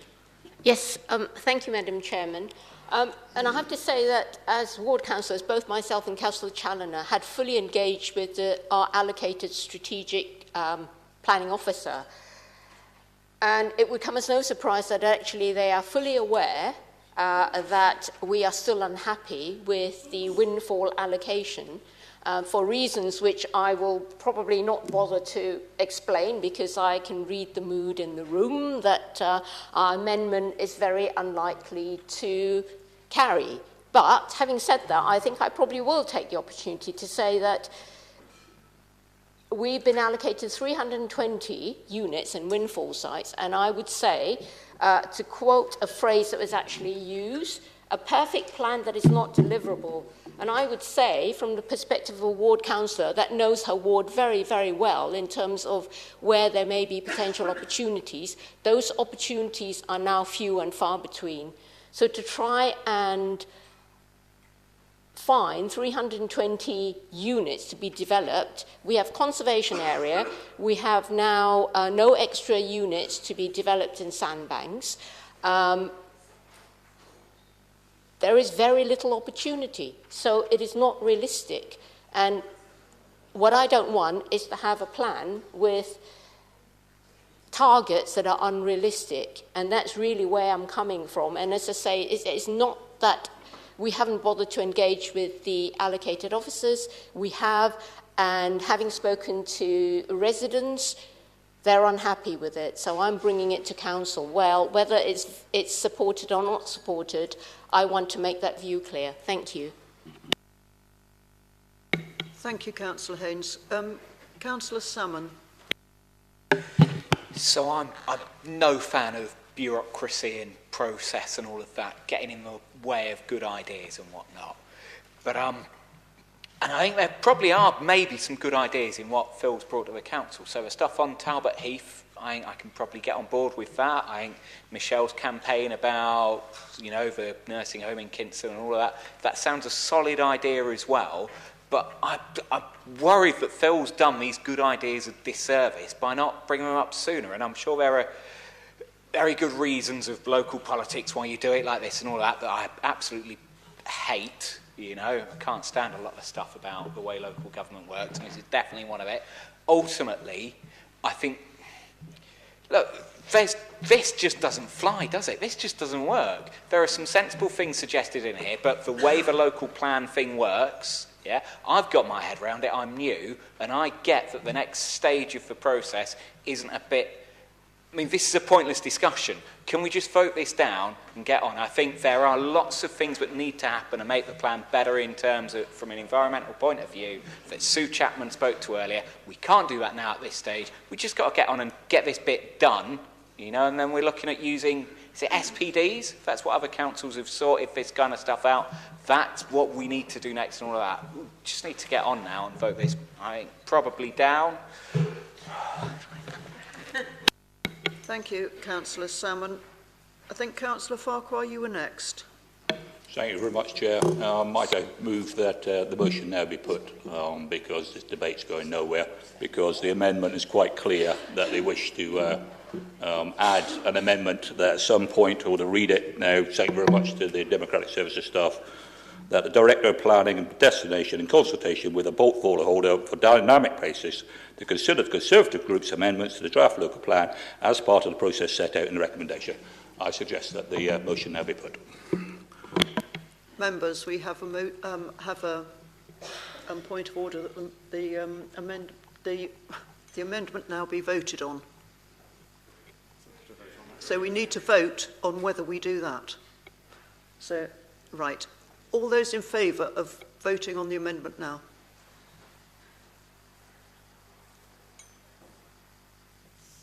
Most councillors. It's going to be a majority. Those against? Those against? I guess who? Yeah, any abstentions? Abstentions? No. Right, we're going to the vote on...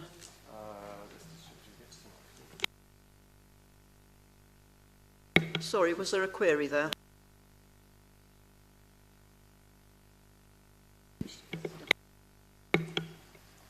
Councillor Broadhead, do you want to sum up before we go to that vote?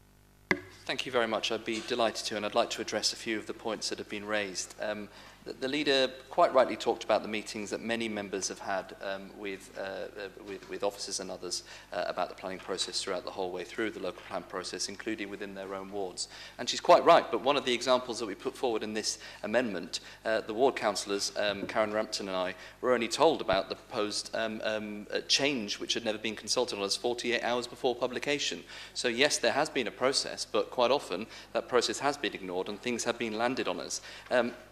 I don't get into the you should have been here type of politics, but I would point out the reason that, Leader, that I wasn't at the cabinet meeting that you referred to was because I was in London meeting ministers campaigning on behalf of BCP. And look at my social media. It's true. It's true. I'm sorry. I wasn't there because I was still trying to do my job. So I'm really sorry I wasn't there, but I was still doing my job as a local councillor. Councillor Tarling brought up the point around, well, does this mean if he doesn't vote for this tonight that councillor input will stop? Well, yes, it does, because if we vote for this tonight, this is the document that goes to consultation, and that is what then goes through to the inspector unless there are no major changes. So actually, this amendment gives a little bit of further input on those specific areas that I've raised. Councillor Martin talks about the timescale implication. I can't speak on behalf of the council clearly, but my understanding is because these amendments are quite minor, I don't think it would impact the timetable for the consultation process. Councillor Dower talked about the Kinson Bath site. Well, Councillor Dower, sorry to inform you, but the Conservatives have actually had this as a campaigning part for a number of years, a commitment to the Kinson Bath sites and the leisure and community use, so much so it was in our last 2 sets of election literature, which I will send you. There is a difference, however, between campaigning and doing, and if you did vote for this amendment tonight, that would help in your campaign to try and keep this, rather than voting against would be tantamount to accepting that you're happy for a care home on that site. Councillor Bartlett points out around the consultation, and there is a chance to the consultation. But as I'd said earlier, if we agree tonight without any further recommendations, This document in front of you, sans these recommendations, will go to consultation. The wording says any major changes, if there are no major changes, that will go to the inspector. That will be the local plan. And finally, to Councillor Salmon, yes, this is a little bit last minute in terms of the amendment, but nearly all of these issues I have been going on, and many colleagues have been going on since the local plan has been the process has been going through. Tonight, however, is the opportunity to actually vote on it. I've been talking about the Gypsy and Traveller situation. I've been talking about the Talbot Village allocation. Colleagues have been talking about the over-allocation in their wards, and Councillor Farr and Councillor Adams in Kinson have been talking about the Kinson Bath sites. That's why I'm putting it forward. You could put your hand up and say no, or you could let this be part of the process and say yes. Thank you. Oh, sorry, I thought you were going to say something. Go to the vote on the amendment? Yes, councillors, what we're voting on now is the amendment, which was now to add the full version of Councillor Broadhead's original amendment to the document before us. So that was F, was it not? Yes, it was a new F, the Director of Planning Destination. Yes, do you want to read that out? Good. Thank you, Chairman. So confirmation that the amendment is to add paragraph F, that the Director of Planning and Destination, in consultation with the portfolio holder for dynamic places, consider the Conservative Group's amendments to the draft local plan as part of the process set out in recommendation B. The insertion of that extra recommendation is what you're being asked to vote on. Yeah. Right, thank you, councillors. Show of hands for those in favour of adding this to the document. 9. Thank you. Those against?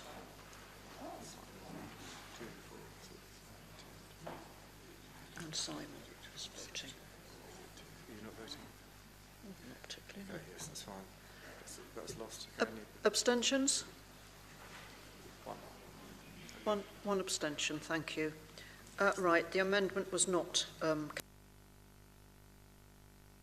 Sorry, members, we're now going back to the original recommendation, which was spoken to originally by the leader. Who wishes to speak? Who wishes to speak on our original motion? Right, and don't forget that you can speak on this even if you've spoken previously. So this is Councillor Tarling first. Thank you very much. I've almost lost my thread. It's been that long with this amendment, but I want to thank this and appreciate that there is further work to do, especially relating to the nutrients work, and that at the moment development work in Christchurch, my ward, is actually being held back at the moment for provision of homes. But I do acknowledge that this is still very early days in the implementation of nutrients and that part of that legislation. I hope that as part of the development of our local plan that we research this further. Secondly, it's been mentioned already about the role of the District Valuation Office and the affordability testing, and I thank the leader for the fact that representation has been made at national level. Unfortunately, not something that we can address at BCP level, and being a member of the Planning Committee, it is frustrating time and time again to find out that affordable homes are not being provided because of the affordability test, the assessment being done by the District Valuation Office. So yet again, I thank the leader for the comments she made on the representation we're making at national level. Thank you. Councillor Aikenhead. Thank you. So in the corporate strategy that that was agreed earlier, there was mention of good quality homes that are accessible, sustainable and affordable for all. And in the consultation that went with it, there was, I felt, quite a lot of emphasis on how important it was for us to build affordable housing. As a councillor for Poole Town Centre, I'm also very aware that in this local plan, a lot of the housing, new housing that's allocated, is in my ward. And I know that the residents in my ward are concerned to make sure that their children can afford houses, and that the doctors and nurses who come to work in our hospital and the teachers who come to work in our schools can afford houses to live in, houses or maybe flats, as they're in the town centre. And so I was very disappointed that within the local plan, there is a zero affordable housing is the amount that developers need to provide within the town centre, my ward, and it is the same for Bournemouth town centre. Now, I have challenged this, and I do understand that it is not the fault of our officers, and it is not the fault of the administration. I do understand that if we ask for too much in the local plan, we might end up with nothing. And that I find really frustrating, that because of some national rules, the way that they work out the viability, we cannot ask for that affordable and social housing that we so dearly need. So I will be voting for the plan, but there is a gap. And so I'm going to ask, through the chair, I would like to ask if the leader of the council will commit to the council developing a strategy that explores the different options, what can we do, and defines exactly how we can, within this plan, provide the affordable and social homes that are so dearly needed in our area. Thank you.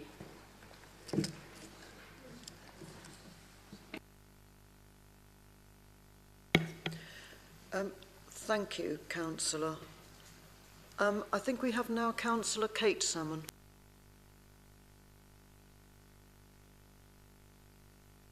Thank you, Chair. Others spoke well on the appropriateness or otherwise of the amendment process that we've just gone through, so I didn't feel that I needed to add my voice at that time. However, there was a part of Councillor Broadhead's amendment that I would have been minded to support, and that was the element relating to the land allocation at Highmore Farm. I'm of the opinion that this piece of land should not be developed, but be retained in its entirety as green space in order to support and, dare I say it, even enhance and expand our precious heathland habitats. I recognise and I'm grateful for the reduction in the size of the land allocation for strategic employment at Highmore Farm. I understand that the local plan must provide a certain quantum of such land allocated in order to pass its inspection. Do I wish we could do more? Yes. And I've argued for more consistently during the last few months as the draft local plan's been developed. But I also realise that we have essentially run out of time at this point, and that a local plan must go forward to the inspector. Otherwise, we risk missing our 2025 deadline for its adoption, which would leave us at the mercy of distant officials with no investment in our local area. That would seem to be failing our local communities at a fundamental level. So, with a bit of a heavy heart, I'll be voting for this motion. Thank you, Councillor. Councillor Rampton.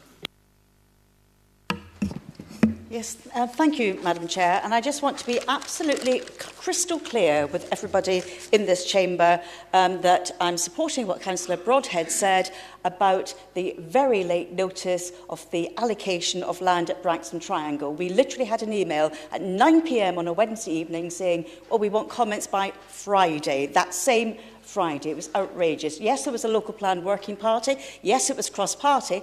But the members of that working party were instructed not to share any information with even their councillor colleagues.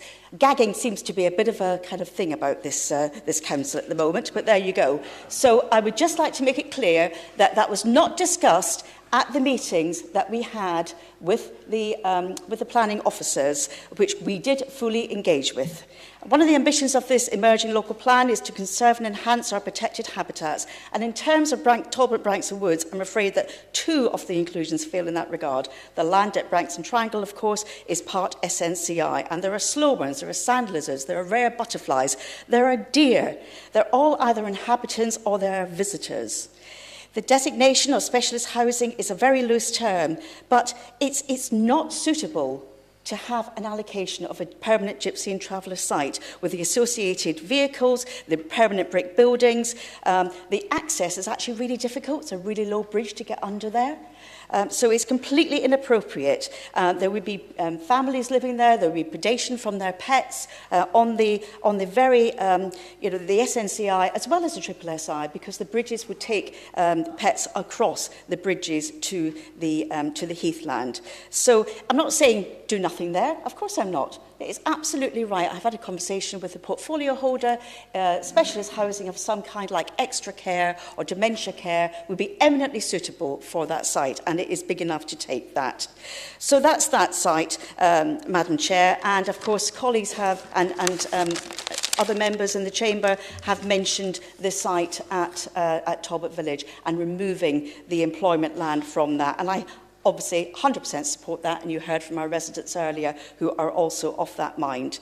And finally, just one more thing, Madam Chair, which is the conservation area of Brunstead Road doesn't seem to feature in the local plan in terms of the ward-based allocation. So I wonder if that was just a bit of a mistake. I'm hoping it is, and that can be added in, because the conservation area at Brunstead Road needs to be enhanced and protected and not forgotten about. Thank you. Thank you, Councillor Rampton. Councillor Dower. Hi, thank you. I just want to say thank you to the planners who've actually completed this and done this local plan, and have actually listened to the voices of me and the residents of Kinston when we asked for the insertion of the wording around the site for Kinston Baths to be allocated for recreational, educational and community uses, or a care home. I think it's really important that that option has been put in and has been as documented. And now it'll be down to the residents to actually lead forward. Now they have that option to decide, and I will be working with the residents, obviously, to find out what they really want. So thank you, and I'll be voting for this. Thank you. Councillor Andy Martin. Yeah, thank you, Madam Chair. Can I just first of all echo what the leader said at the outset, thanking the officers, but also thanking my Christchurch independent colleague, Councillor Phipps, for some tremendous work in the last 6-7 months to get to where we are today. I'd particularly like to just emphasise the environmental aspects of the plan. And I'm really grateful to Steve Dring and Laura and the rest of the team, because a couple of things they've done have been really important. First of all, in our ward policy in Highcliffe, and also the strategic policies. I'm referring to the old Christchurch, well, still in existence, Christchurch local plan, which has some really robust environmental policies to protect our natural environment. Following lobbying by the other Councillor Martin and myself, and particularly a certain resident in Highcliffe who's on the parish council, Mr. Sofianos, they have incorporated all those robust policies into the BCP draft plan, and that's really important. It's going to be important for Christchurch in terms of protecting our environment. It's also going to be really important, I think, across the conurbation. The other point I would make, a really specific point, under policy, environmental policy NE2, the planning team have incorporated into that the words ecological networks. Now that might not seem very much, but actually that's really important in protecting our, alongside our ancient woodlands, our SCNIs, and all our other local green spaces, etc. So that's really important, and I thank the team for that. Never been more important, I think, to make sure that the environmental side of the local plan is robust as it can be. And I'm sure, as everybody knows in this chamber, the UK is one of the world's worst nature-depleted countries, and I think this local plan will serve us really well going forward. Thank you.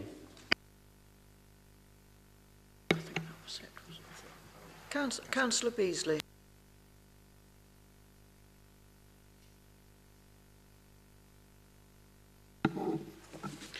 Thank you very much, Madam Chair.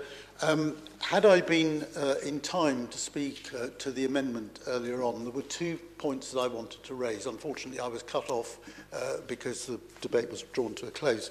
And I'd just like to ask the leader if she would commit to these 2, because in Westbourne and Westcliff, we fully engaged with the allocated planning officer. We spent a lot of time with her on 2 occasions, and I had anticipated these 2 have been incorporated as part of the outcome of that. The first one relates to the wording that's used around 4F within Strategic Policy P32.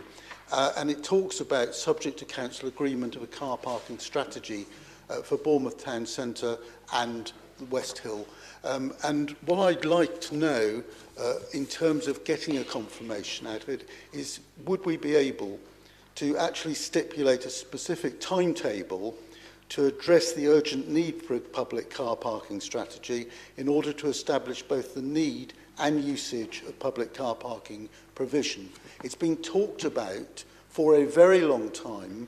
It has never been nailed down. I anticipate quite a bit of work has been done on it by officers, but that is really fundamental to deciding how public car parking provision is allocated and what can then be done on those sites, if anything at all. Without that, we're working in a vacuum. The second point was around paragraph 3 in Westbourne and Westcliff, and it relates also, I think, to what was being said about Camford Cliff windfall sites as well.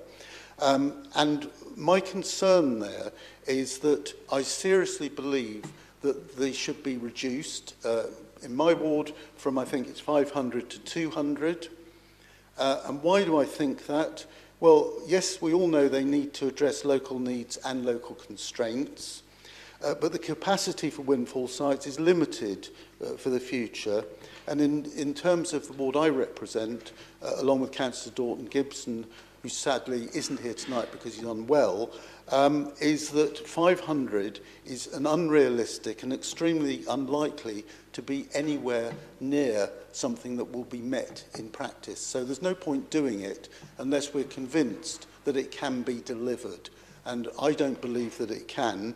And as a result of that, I think the inspector is therefore very likely to challenge that higher figure, and we may well find that he rejects it.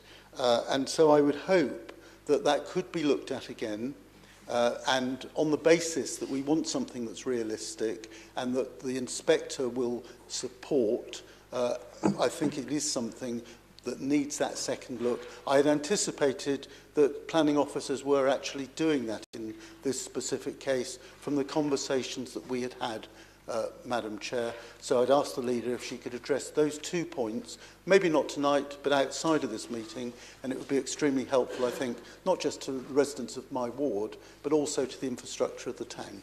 Thank you, Madam Chair. Thank you. Thank you, Councillor Beasley. And can I just say that we've all been, well, not me, obviously, but the members have been running over their 3 minutes quite radically, and Councillor Beasley just has. I've been very lenient today, but I wish we could try and keep ourselves within the 3 minutes.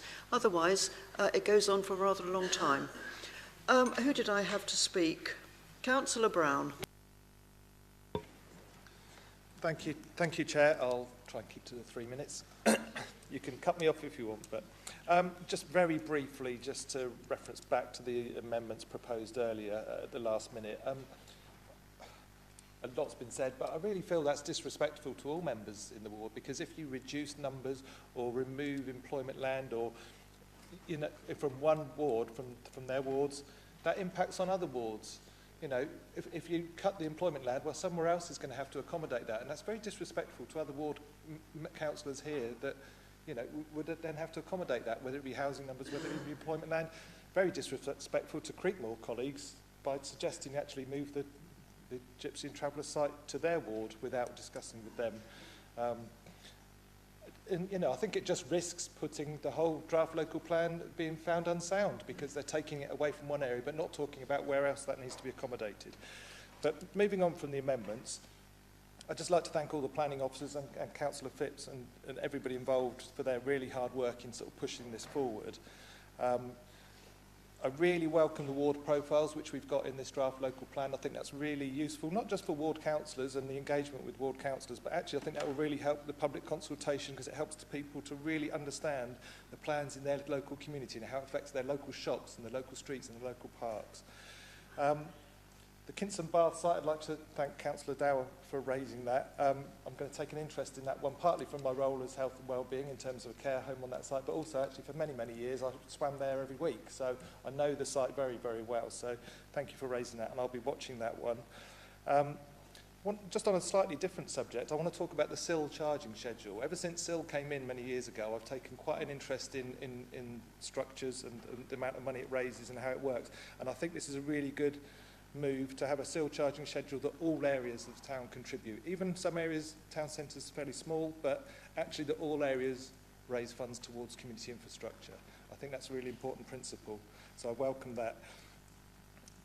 And overall, you know, I've got experience around the country of sort of local plans, but draft local plans really often just drift for year after year, and they put local areas at a real risk of speculative developments if they found that a valid local plan is not in place. So I think it's really good that under this administration, within 7 or 8 months of coming in, that we've cracked on with this, got us on schedule to meet the government demands for a BCP local plan and pretty much remove the chance of us having speculative developments across BCP. So I think it's really good that this administration's cracked on with that, and I think we're to be congratulated to Councillor Phipps and everybody else that's been involved. Thank you, Councillor Brown. Councillor Rigby. Thank you, Chair. I don't think it comes as any surprise to anyone probably that we don't really see that this local plan as it is at the moment goes far enough towards tackling climate change or climate mitigation. However, it does go further than what we've got at the moment, and that's a reason that I'll be supporting this going forward. But also, I want to reassure probably the residents more who look towards us as a Green Group to fight on their behalf against climate change and what we're able to do, that in accepting this and taking this forward to public consultation and hopefully adopting it does not mean that that's what we see as right for the next 5 years. I think, as Councillor Joe Salmons alluded to earlier, there are other methods, there are other ways that we can get through different policies in the future which will continue to fight climate change as we see the need for these to come into place much more urgently. And that's not just through SPDs, it's also through the local transport plan, which will be coming, and many other ways that are going to be coming forward over the next few years. The other thing I want to speak to is the ward policies on this, and I think they're really good in the fact that they've been broken down into ward policies, and this gives a real opportunity for residents to be able to take ownership and take control in their local communities, for the formation of real neighbourhood plans to be formed. These are an absolute fantastic foundation to be able to build these from, and let residents have much more ownership and take control of more SIL money as well in their areas to develop their communities and our communities in the way that we see more fit, which can suit the residents. So I will be supporting this, and the ward policies, I think, are a really strong foundation and starting point for us to move on from. Thank you. Thank you, Councillor Rigby. I'm going to come to Councillor Phipps. Did you reserve your right to speak, Councillor Phipps, as the seconder? Thank you, Chairman. So I'm just going to basically do a little bit of an overview and then pick up on certain points. So I'm sure those that I don't pick up on, the leader will do so in her summary. Basically, with the merger of the councils, we have a requirement in law to have a local plan. As we know, our 3 plans are now well out of date, and we're in a situation where if we don't get ourselves a plan, it's just basically going to be open house for developers if we don't watch it. So we did an issues and options, as we know, in 2022, and from that, one of the big things that came out was actually our residents don't want to be a city. We've got 3 towns, and that's the way they like it, and everywhere is individual, and they don't want to just become one, and with everything the same. So we then decided the best thing to do was to actually change the plan, or change the direction of the plan from where it was going before. And that's where the individual ward policies came in. And it's been great to hear from some people that they really appreciate that, and I think everybody does, because most people have really engaged in this. And I do hope you have been able to take ownership of the policies in your ward. And you have engaged, and it's been really good. So it's given us that chance to build on the individuality of areas, instead of BCP just having policies all the same. So we're looking at communities first. We're starting from the bottom up rather than the top down. It's also a great opportunity to deliver as best we can on the climate and ecological emergency. And I do hope you feel that we have done that, because we really have tried hard to make this a theme throughout the whole plan. We're never going to please everybody, we know that, but we have done our best. We've been listening, and those of you that have engaged with us, I hope, appreciate that. Following overview and scrutiny and Cabinet, we have made a few changes, and those are already summarised in the appendix to the report. You'll see that there. We did those separately to try and make it easy rather than putting red lines through a plan, and we thought that was quite difficult. They're there in black and white, and you can see then you have a clean copy of the plan as to what it looks like at this time in its sort of final draft stage.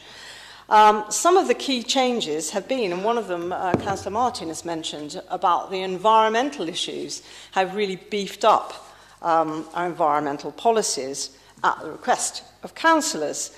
The new NPPF, National Planning Policy Framework, has just been released only a week or so ago. And it confirms what's in our plan. We don't have to release the Greenbelt.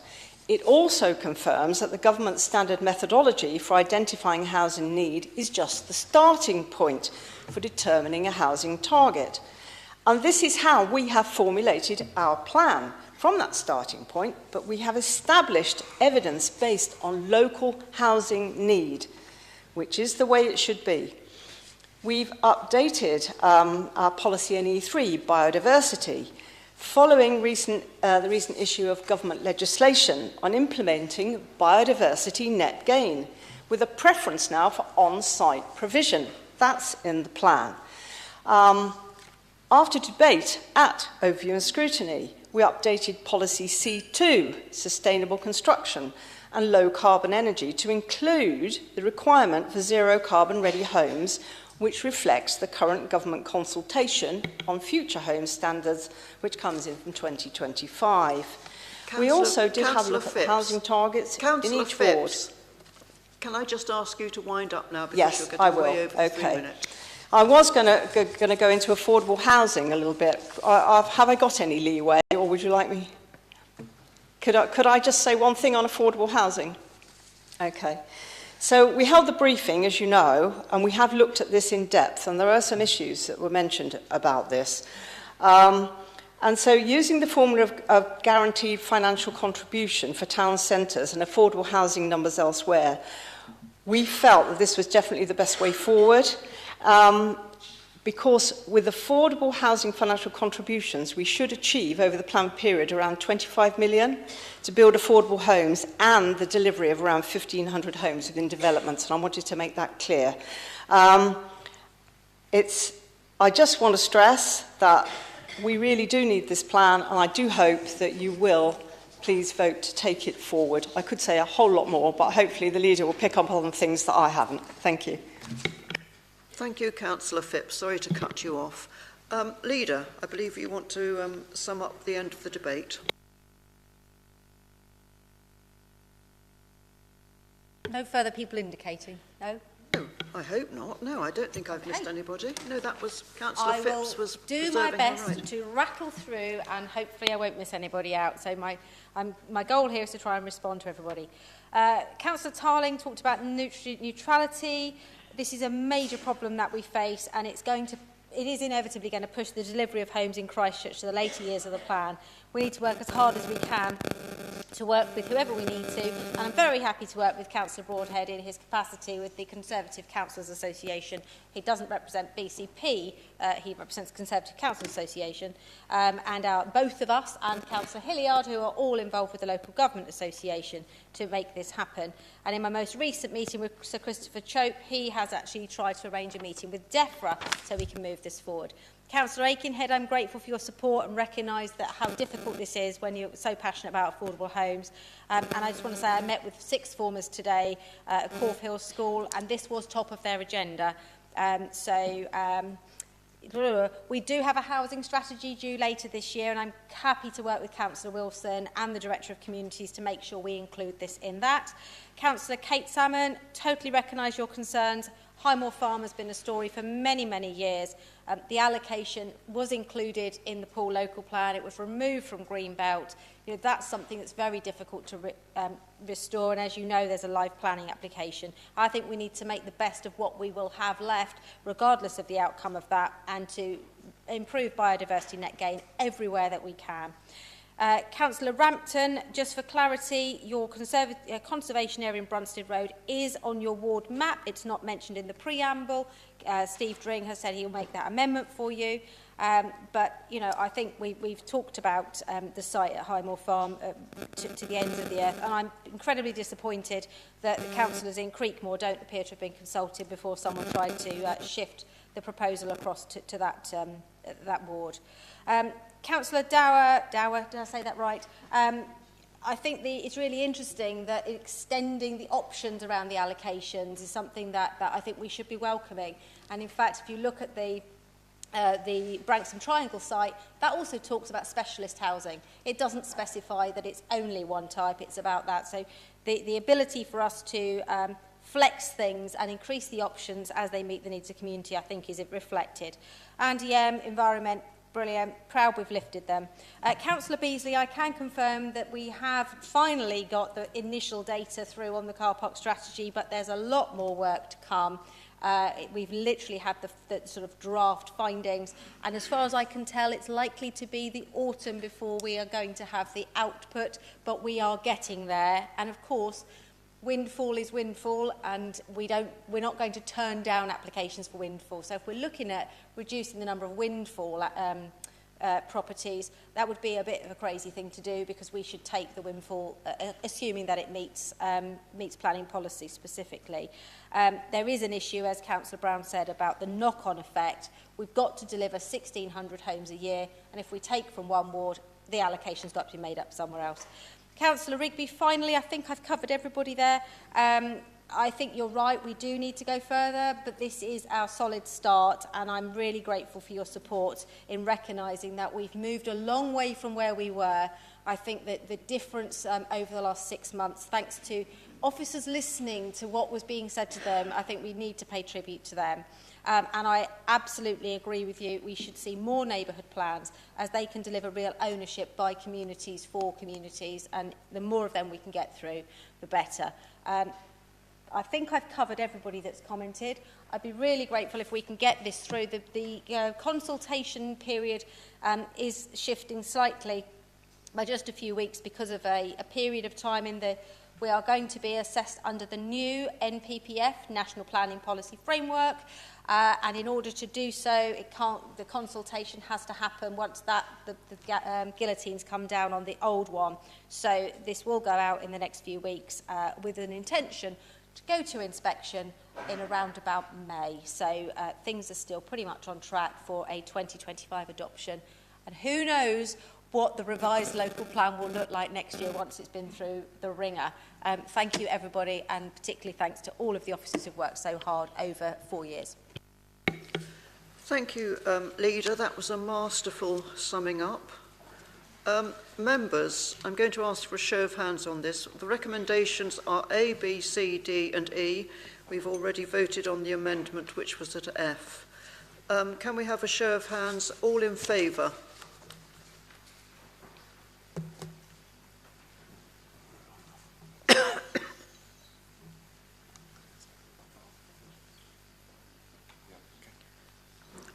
Those against? Thank you.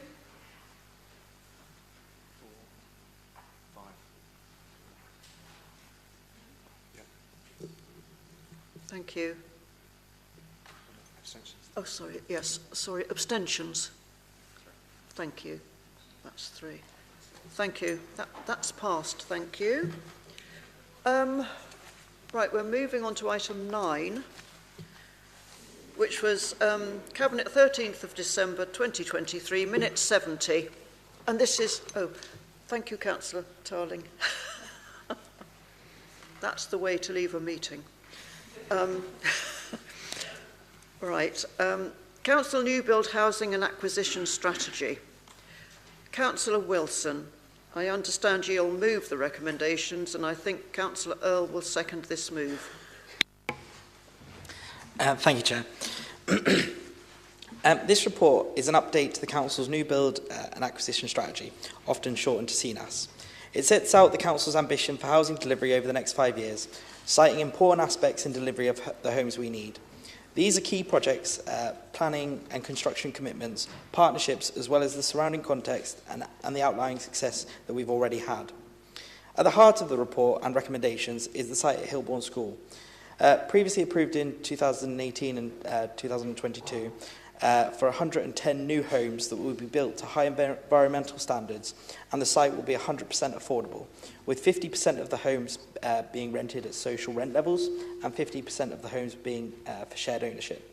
In order to get spades in the ground this year, we need to approve a revised capital budget of £33.36 million, which will see the gross development of the value more than the cost of it, and over the 50-year period of the loan, it will generate a £9 million surplus for the HRA, which can be invested into new homes. The report also asks us to accept a deed of variation to our Homes England grant and to accept the grant agreement in relation to our single homelessness accommodation programme. All of these have been checked and approved by our legal team, and without which we won't be able to secure this much-needed funding. The main contributor to the report, Nigel Ingram, is no longer working for the Council, so I would just like to put on record our thanks for all of his hard work, not just on this report, but also in his years at the Council. So I'm happy to put forward the recommendations as set out in the paper, as they will come to achieving our overall goal of giving everyone a safe place that they can call home. Thank you. Thank you, Councillor Wilson. Councillor Earl, I believe you're seconding. Yes, happy to second.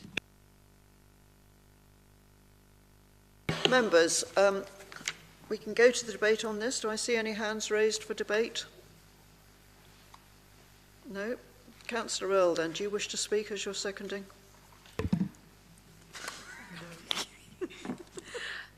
Yes, I mean, I'll be really, really quick. All I was going to mention was that I've had a real pleasure of visiting homes in my ward and adjacent wards which had been built through BCP to provide much needed social housing, often at different tenure agreements.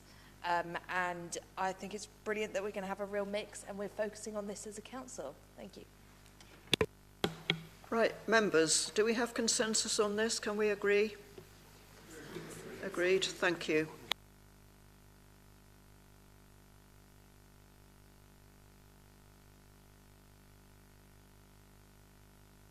Moving on to item 10. Cabinet 13th of December 2023, minute number 72. Am I on the right page here? Yes, I suppose so. Yeah. Right, we're moving a bit faster now. Right, vehicle charging infrastructure and local electric vehicle infrastructure. Councillor Hadley, I believe you're moving this recommendation, and Councillor Burton is seconding. Thank you, Chair. So this is an opportunity from a Department for Transport to receive a grant of £1.4 million and 373,000 revenue in order to implement or to accelerate the electric vehicle charging points, particularly around residential areas to support people who do not have off-road parking. As a part of receiving this grant, we need to demonstrate that we have a public electric vehicle infrastructure strategy for the years ahead, and so that is also before us tonight to be approved. The key area, as I said, is around increasing accessibility in residential areas, and part of that is because they're not felt to be economically viable for the private sector to provide without assistance from us. The costs are increased because connection to the grid is always a challenge, and that is a difficulty. The revenue element will support our planning and delivery of the sites, and there is the potential within this, and it's highlighted, to support multimodal hubs and car club locations as well. There was public consultation as part of the process on this, and we had 366 respondents, which included 192 suggestions for locations for the EV charging points, and 63 locations where people were suggesting EV car club locations, which is really welcome. This doesn't cover destination charging, which is the high-power charging for our visitors and perhaps smaller commercial centres. Madam Chair, I recommend this to Council. Thank you.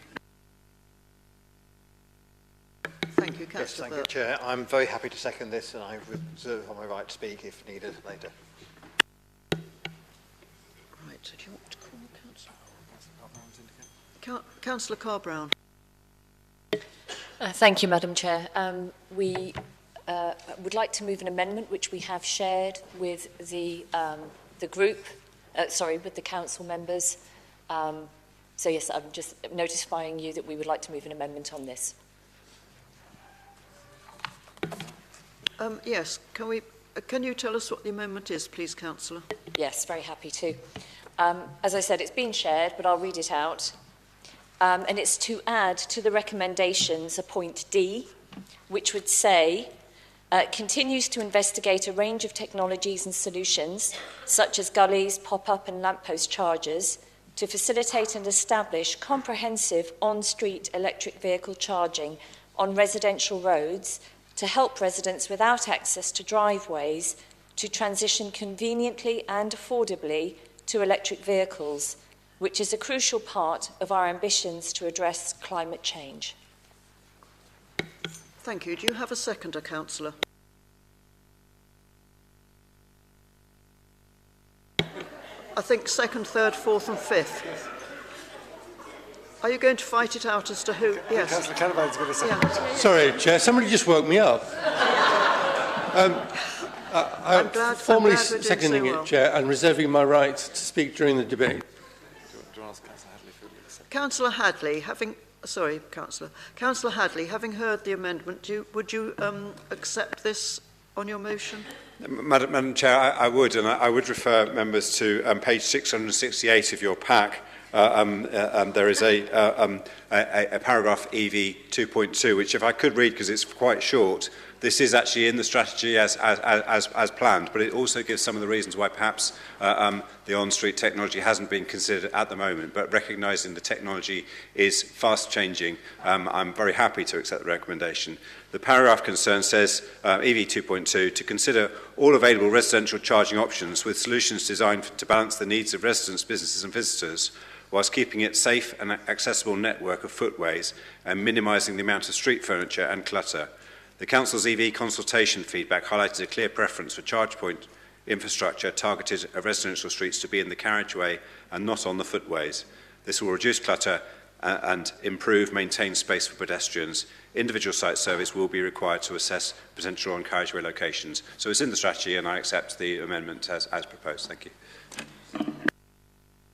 So, members, we have an amendment proposed and seconded and accepted by the original motion putter.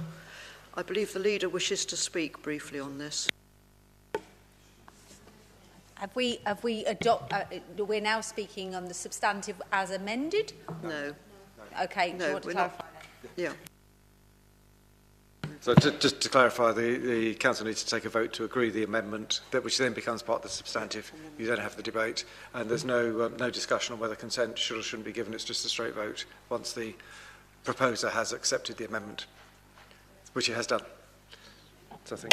So, I mean, I'm happy to, I can outline briefly for you why I'm making the amendment, if it helps clarify. Thank you, Councillor. I'm just saying if it helps clarify for the Chamber. Thank you, Councillor. There's no need to speak further. But if it's not necessary, then I will accept the amendment. Thank you very much. Members, we're going to the vote on accepting the amendment. Can I have a show of hands in favour? Right, that's pretty much unanimous. Thank you.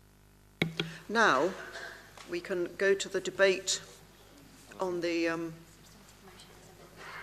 substantive motion. Thank you. Councillor Slade, are you speaking on the substantive motion? Thank you. Briefly. Thank you. I will be brief. I absolutely welcome this piece of work, and there was an announcement earlier this week or late last week that BT are actually making a trial of using the defunct BT boxes to be used for this very purpose. And whilst that obviously isn't listed in here, there are other conversations we need to be having with BT about the various bits of infrastructure that they hold in our communities, particularly in places like Kimpson and Broadstone that have these massive, great buildings that we could perhaps repurpose. So it would be really good for us to approach BT and say, we're accepting this money, we'd like to move forward with it. We're already doing actually a pretty good job. In my experience driving around in my relatively low range EV, it's much easier to charge your vehicle in this area than it is in a lot of other places. So we're already doing pretty well. And if we can take it one step further and help people that otherwise couldn't get EV, let's do it. Any more members wishing to speak before we go to the vote? Councillor Brown. Thank you, Chair. Yeah, I'll just speak briefly. I really welcome this plan, just to sort of make it clear about what we're doing around EVs. I don't have an electric vehicle myself at the moment, but I do a lot of work around the country with the electricity networks, and I note Councillor Hadley's point about constraints on our electricity networks and the problems that causes us, and I think it's really important that we work with SSE as our local network operator to sort of to overcome those issues. And in the work that I do around the country, I'm often involved in discussions about how people aren't left behind in the transition to net zero, and the introduction of electric vehicles and the introduction of domestic heating, moving over to electric and air source heat pumps and those sorts of things, and how we make sure that it's not just those people in the leafy suburbs with driveways that can plug in their electric vehicles, but how everybody can benefit from this shift. So I do really welcome the additional the amendment, and because I think that just helps to clarify that actually it's not just for those people who've got the money to buy electric cars or who've got money to install air source heat pumps on their houses. We need everyone of all communities to be able to benefit from the shift to net zero. Thank you. I don't see any more hands.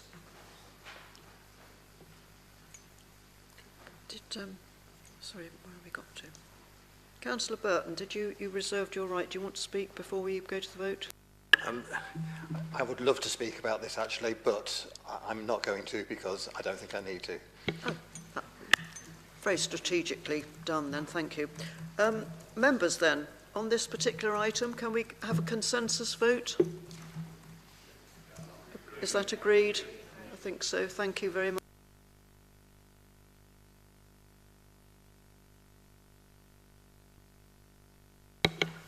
I'm having suggestions of a very short comfort break, so we will break for 5 minutes. 10 minutes, come on. 10 minutes then.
Okay. Yes, right, members, we're live now.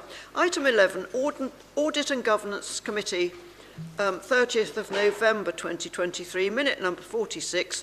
This was the review of the Council's constitution, and this is the recommendations of the Constitution Review Working Group. Councillor Andrews, I understand that you're going to move the recommendation, and Councillor Phipps is going to second the move. Thank you. Thank you, Madam Chair. That's correct. And for those who are trying to find which page we're on, it's page 709 on the agenda. The new administration agreed to have 2 planning committees instead of 1, and to change traffic regulation or decision making with more community involvement.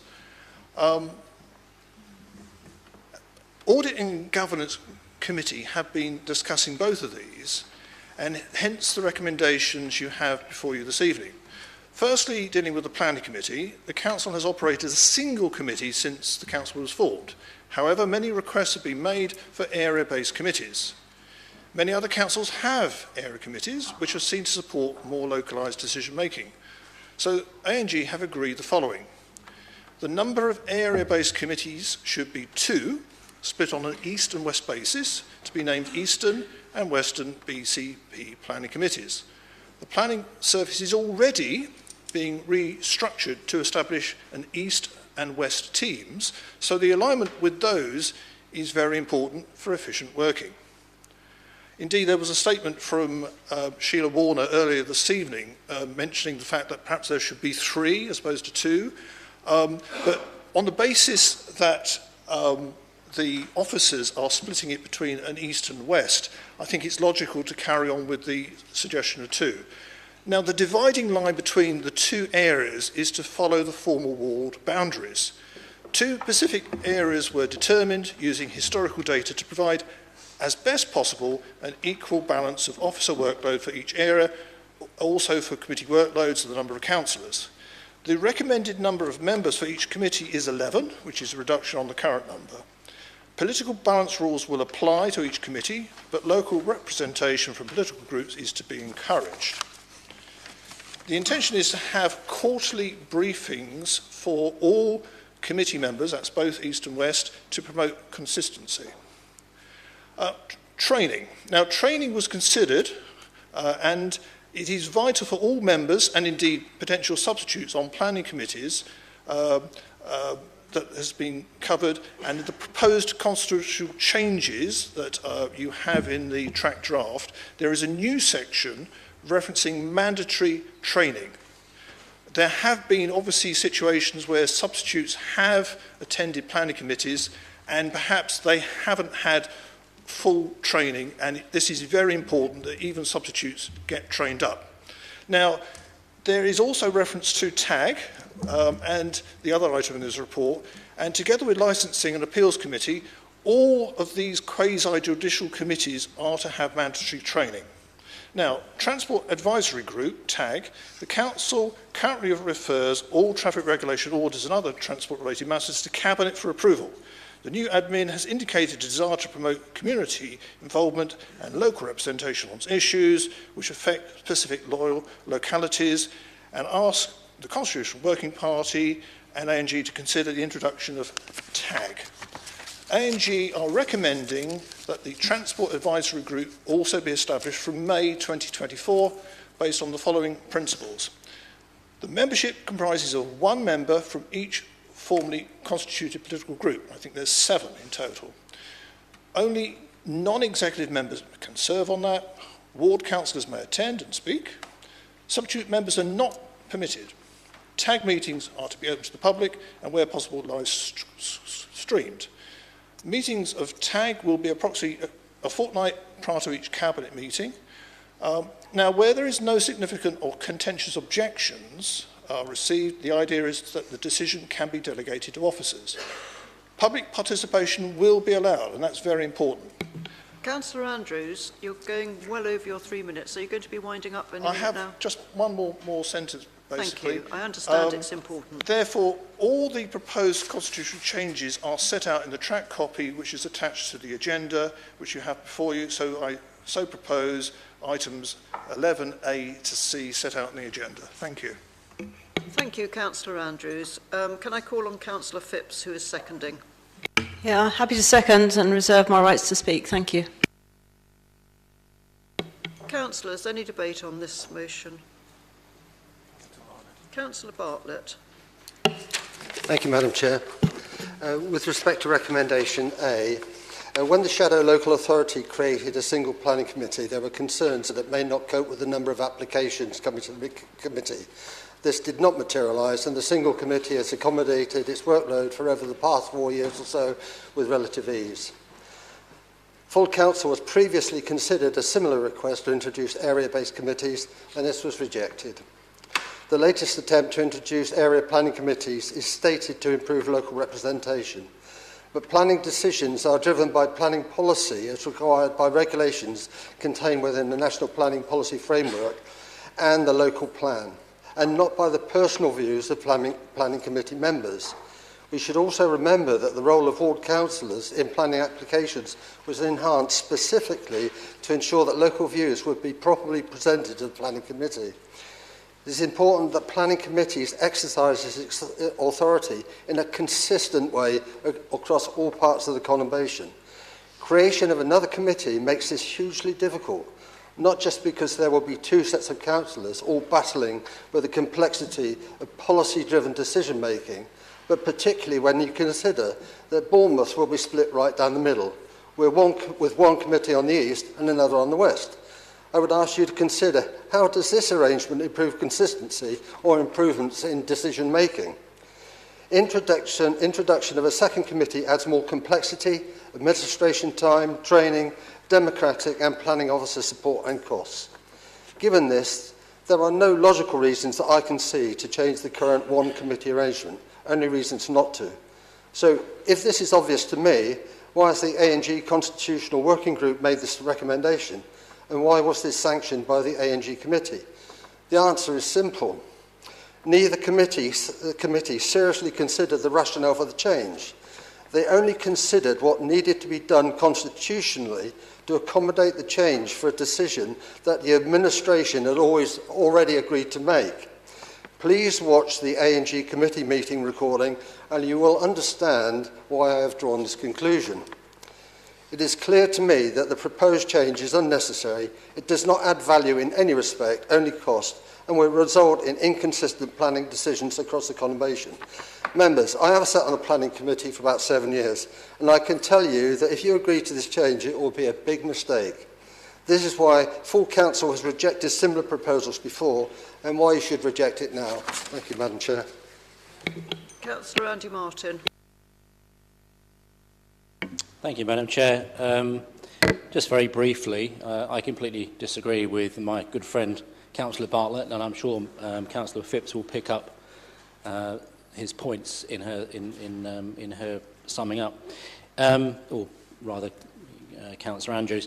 Can I just thank Councillor Andrews and Margaret Phipps for their work on this and helping us to deliver a manifesto commitment, certainly from Christchurch's point of view. I don't know whether that was a commitment from other groups as well, both in 2019 and in 2023. For the benefit of members who weren't here in the last administration or in the last council, it was in fact Councillor Phipps who brought a request to full council for this to be considered. At that point, I think it was 3 planning committees. And a bit of a plug for the 4 parish councils in Christchurch who all clubbed together to fund a feasibility report from a planning consultant who has worked on all the local neighbourhood plans, who recommended or advised that this was perfectly feasible, it was done in other areas and worked perfectly well. Margaret Phipps brought that to full council. It was rejected by the previous administration, but here we are exactly 2 years later with that about to be implemented if it is passed, which just goes to show that politics is the art of the possible. So thank you for bringing this and getting this sorted out. Thank you very much. Councillor Rampt. Yes, thank you, Madam Chair, for allowing me to speak on this proposed model for non-area-based planning committees. As Mrs Warner said earlier in her statement, Bournemouth has been carved up, with 4 wards in the west and the remainder in the east. And please ask yourself, what connection in planning terms has Talbot and Branksome Woods, for example, with Hamworthy or Bearwood and Merley, whereas 3Ws, Wallasdown, Winton West and Winton East have natural affinities. At Audit and Governance, when I was subbing, I queried why only option 3 was in the paper in any detail. I feel that this council is being bounced into a costly and unnecessary change. Financially, almost £100,000 plus SRAs, and presumably an SRA for TAG as well, although that isn't mentioned in the report. Well, that could pay for Kings Park or maybe even a couple of paddling pools, couldn't it? Another increased resource on top of the estimate, according to paragraph 44, or reduced support. Well, for an administration which has shamefully allowed a major application to be appealed on grounds of non-determination, presumably the workload is already very heavy. So I would have got that in order before making such a radical and expensive, costly and mistaken change. Thank you. Councillor Salmon, Councillor Joe Salmon, I believe you indicated. So, yeah, I feel like this is solving a problem that doesn't exist. I can't get my head around the need. If there's a need for separate areas to have their own planning committee, why isn't it 3? Why is it only 2? But my understanding, having had a go at being on planning committee, is that the decisions are quasi-judicial, or whatever the Latin is, or whatever that is, and so it should just be consistent the whole way through. This just seems to be rearranging deck chairs on the Titanic. I can't see any justification for this, and I mean, I'm not sure how the tag came into this. I thought we were just talking about splitting up planning committee, but on the splitting up planning committee, it does just seem to be creating an extra administrative burden. If there's more stuff than one committee can handle, they put on additional sessions like they've done previously. I don't see the point, and I think it would be really hard for us to explain to Joe Public what the point in this is, and it's probably a bad idea. Councillor de Pedevin. Thank you, Chair. I fully support all the proposals in this motion. Having served on the Transport Advisory Group in Poole for a little while, I know how useful that was. And now on the Planning Committee, I've been on the BCP Planning Committee from the start. I'm now chairing it, and I very much welcome the idea of dividing it. Mention has already been made of the motion that was brought to the previous council two years or so ago, proposed by Councillor Phipps. I was her seconder, because I've also been advocating that having only one committee for the whole of this area was stretching abilities to cope with the wide geographical knowledge that was needed. Other councils, as has been said, have several committees, some as many as 3 or 4 or even more. 2 is a start. It may, in due course, prove that that needs to be adjusted. I'm not advocating that. I think 2 should work very nicely, but it will give us more chance to look at, hopefully, more applications. The numbers we've been getting recently coming to committee have been quite limited. With 2 committees, that will give increased scope. Should ward councillors feel on behalf of their residents they need to call more applications in, it will give us capacity to deal with them. So, as I say, I very much welcome it. And on the cost issue and reference to extra SRAs, well, that is not an our gift. That is decided by an independent reviewer. If they deem that SRAs need to be reduced in amount, that is their decision, and we have to go along with it. So cost should not be an issue. Democracy always has a price, and most people think it's a price worth paying within reason. So, as I say, I fully support this proposal. Thank you, Councillor. Councillor Rigby. Thank you, Chair. I've got two questions on this, actually. Hopefully the proposer can answer one, and you, the second, Chair. The first one is, with this splitting into two planning committees, when it comes to political balance on these committees, does that mean that only councillors who are from wards in the east could sit on the East BCP Planning Committee and west on the west? And where is that outlined? Is that changed in the Constitution that this is going to be the case? Or are we just going to end up with a situation where we have, for example, Christchurch Independents or poor people, for example, who may have enough members to have seats on both? We then have to switch political balance, and then that takes a full uncontested vote at full council for that to be happening. So I'd like a bit of clarity around how that would actually work. And are we creating an additional problem by separating this?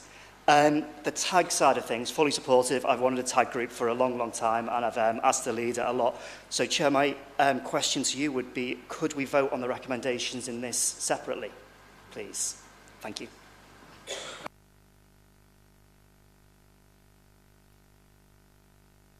Yes, you wish to vote on A, B and C separately?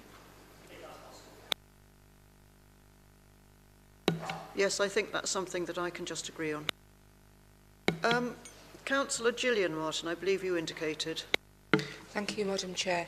I sit on the Planning Committee. I wholeheartedly agree with Marion about the fact that it's once every 4 weeks, once a month, and it does. I think my reason for supporting this would be the workload, the sheer workload, and it would benefit members of the public because the meetings, the Planning Committee starts at 10 o'clock, sometimes goes on till 3 o'clock in the afternoon. I do feel sorry for members of the public that arrive to speak on a case and they might not be heard till 1 o'clock, so they're sitting there in a strange environment for 2 or 3 hours waiting for their case to come up. And I think so doing it fortnightly for that reason alone would be a good idea. I agree with Joe as well, actually, in that Councillor Joe Salmon, in that it needn't be geographical, though. It could be still the whole of the conurbation, but fortnightly instead of every 4 weeks. Thank you. Thank you, Councillor Martin. I don't see any more hands, so Councillor... Oh, so sorry. Councillor Challoner, I didn't see your hand, genuinely. That's okay. I know you want to move things along. And really, my point is just purely around, with regards to the Planning Committee, are we saying that there is so much work that we need to split that level of workload?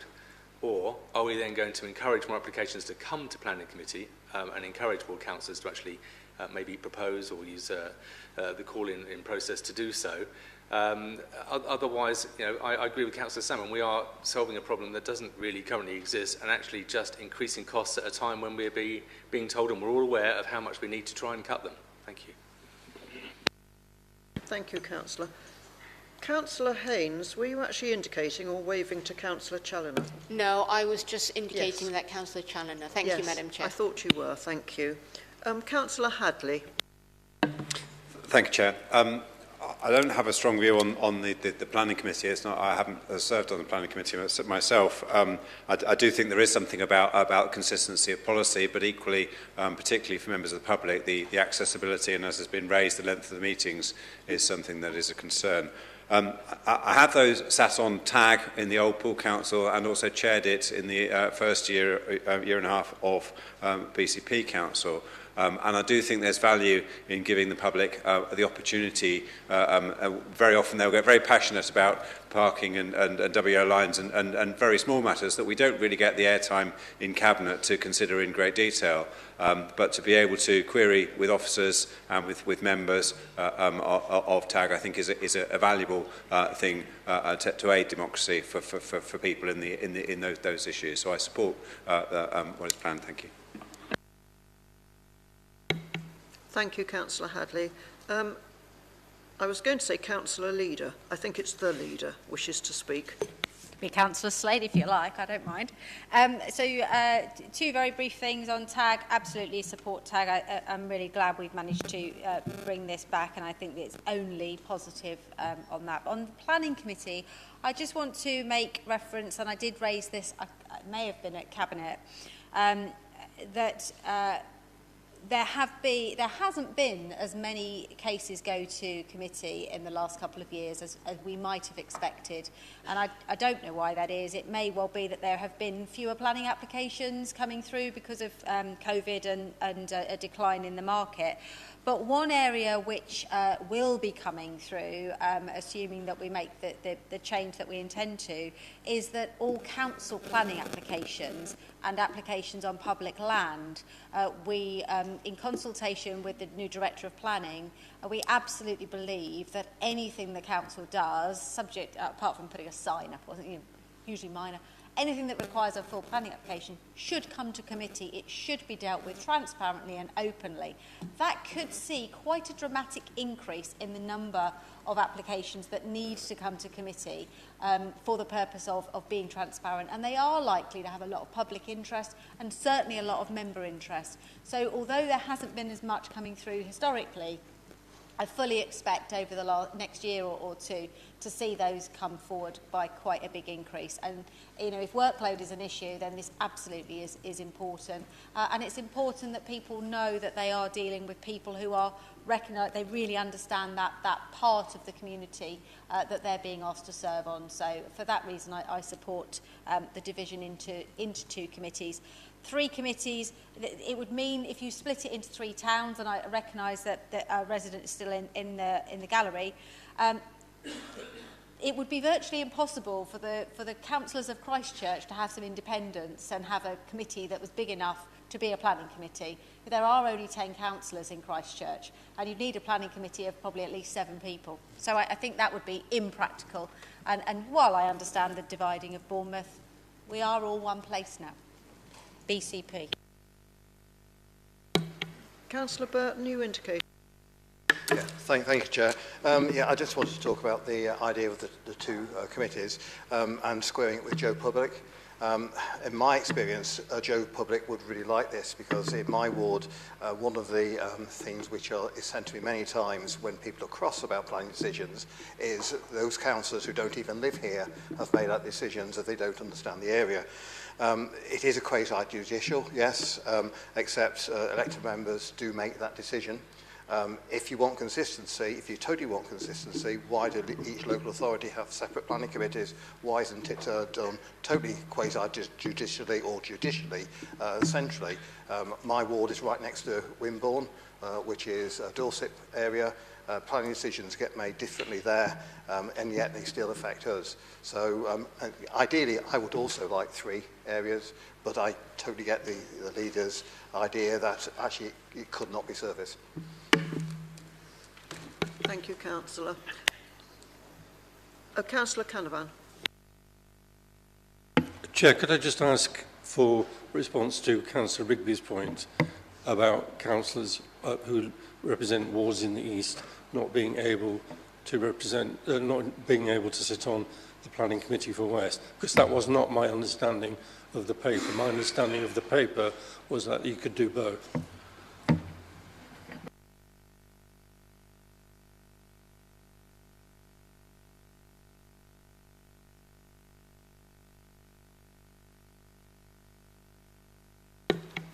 Councillor Phipps, do you wish to speak before the summing up? Yes, thank you. I'll try not to take as long as last time. So, I'd just like to start off, really, with the Shadow Council before the merger.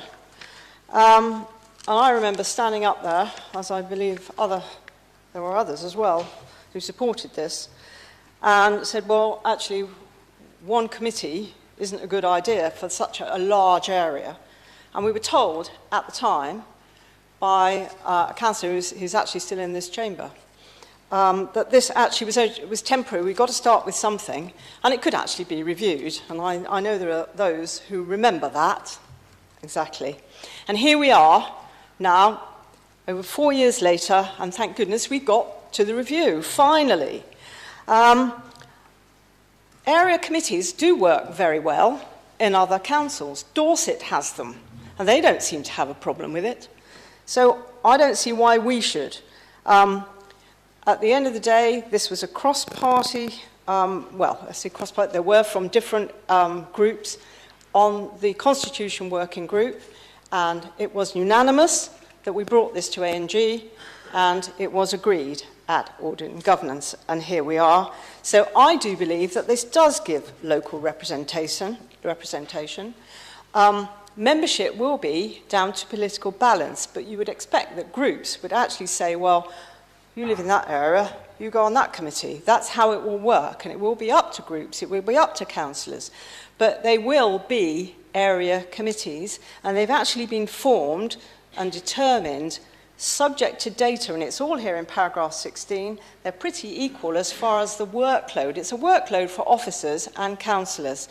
And I obviously fully support this, and I think it is something we absolutely should be doing. It works in other places. Why shouldn't it work here? As far as TAG is concerned, obviously it's a much better arrangement. Cabinet actually requested this. It's going to bring their workload down so they don't have to consider every single traffic regulation order that comes forward. It'll also give the public and councillors two bites of the cherry. If you want to go to TAG and have a go about a traffic regulation order you don't like, and it still gets goings forward, you can go to Cabinet as well, and so can members of the public. So I believe this is more representation yet again, so I'd ask you please to support both of these. Thank you. I apologise, members. I thought we'd finished the debate, but Councillor Farquhar, do you want to come in? Yes, thank you very much, Chair. I know it's a little bit out of order to come in for the seconder who reserves their right to speak. It's one of these ones whereby I think it's valid to vote on the component parts separately. Having sat on both the planning and TAG, essentially I'm sold on the fact that sometimes I've been asked as a councillor, as a member, to consider officer time when related to calling things in, and I'm sure there's other members here that might well have experienced the same thing. But essentially, I am sold on the fact that it does make sense, because one of the things which I've raised before is that I don't believe that the council should be marking their own homework. So any council application should actually go before the committee. That is the correct way to actually get it into the public domain, rather than it be delegated and a decision made not necessarily based upon only the MPPF and the variety of the regulations, but without the input of the representation of the members and the residents of the wards. So I will be supporting this motion that we actually have the two, simply because there will be more workload, because the council will have to bring its own particular applications to committee to be decided. Thank you. Councillor Broadhead. Thank you, Madam Chairman. A very brief point for me, because we haven't had an answer to Councillor Rigby and Councillor Canavan's question, but I do know the answer, and the answer is you cannot suspend political balance for any committees. So technically, each of the committees, for instance, would correspond to the full political balance. So as you suggested, my understanding of the political balance would be that the Christchurch Independents, for instance, would have an allocated space on that committee. Now, it is within the gift of full council to go against the political balance, but that will be a decision for later. So yes, political balance isn't just based on the areas of which this is splitting up. And furthermore as well, any member of the council can sit on any committee. So somebody from Hamworthy has every right, if put forward by the Labour group, for instance, to sit on the Eastern Committee. There is nothing in here which bars any members from sitting on it, as is my understanding. So, you know, I'd just go back to Councillor Salmon's point at the beginning. I won't be supporting this because this is the wrong solution to the wrong problem, if that makes sense. As Sheila Warner said earlier on, I could see the argument, we've had the argument made before, for a separate planning committee for each town, great, but as we've heard from the leader, that wasn't viable due to numbers. And I think there's a credible argument for one committee, as Councillor Bartlett has said, which crosses one BCP, and as the leader said, we're one place now apparently, you know, so that gives a consistency, but splitting it down the middle doesn't resolve the commitment that some have made for a planning committee for Christchurch. It doesn't fix the issue at all. So, and furthermore, has issues regarding political balance and other things. So it just seems like a bit of a mess. That's all I've got to say, but I won't be able to support it. Thank you. Councillor Andrews, can you wind up, please? Thank you. I'll be brief, although quite a few people have spoken. I'd like to mention them. Councillor Bartlett saying that perhaps there's not enough work and referrals. Well, in the paper, the idea is to have a review after 12 months to see how the whole system is working. Andy Martin was saying it was a manifesto commitment. Yes. He referred to the independent report, the Christchurch Commission, which recommended more than one committee. Councillor Rampton was pretty concerned about the cost. Well, I can assure you, for the tag, there is no SRA. As has been mentioned by one of the other councillors, democracy does come with a cost, and particularly on planning, which is a quasi-judicial thing, it's something that needs to be supported. Councillor Joe Salmond was saying, why change? Well, split into two will actually mirror what the officers are doing, splitting it into an east and west, and so it will actually improve decision making because it will mirror what the officers are doing. Marion Lepovedon welcomes the idea of one committee, and it is a positive way forward. Councillor Rigby's query, which Councillor Broadhead has effectively answered already, political balance will apply. So councillors in the east and the west know those councillors in the east and west in terms of ward split. You will not be the people who can solely sit on that committee. Indeed, you might even end up with a situation that the chair of planning on east and west is the same person. So in fact, they can only claim one SRA. Councillor Challenger was saying, why change it? Well, as I said already, we're going to look at it after 12 months to see whether it's working. The leader of the council did actually comment about the fact that all BCP applications will be coming to committee. That will increase the workload. Councillor Burton mentioned about residents, particularly in our ward, I'm a Merley-Bearwood council as well, were particularly upset with councillors from miles away making decisions. But of course, linking back into that thing, councillors, making decisions. Well, some councillors live in one part of BCP but represent another part of BCP. So, their local knowledge may actually could apply to the east and west. I agree with everything Councillor Phipps has said, and Councillor Farquhar agrees with the commitment that the leader has made. So I think, dwelling particularly on planning, it's something that should be done. We're going to look at it after 12 months to see whether it's a success.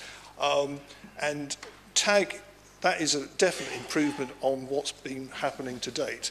And clearly also with the mandatory training, not just on planning but tag, but other quasi-judicial committees, that will improve the decision making across the board on things which we could perhaps be legally challenged on. So I would like you to support the recommendations. I'm happy for 3 separate votes to take place. So without any further ado, perhaps we can go to item A, please. Thank you. Right, members. Oh, thank you, Councillor. Members, we want to go to the vote on item A on number 11.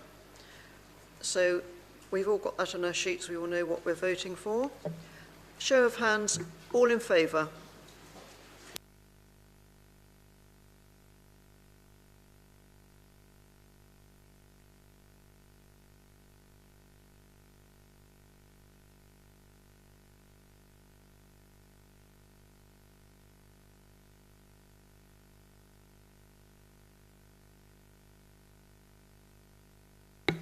Thank you. Those against?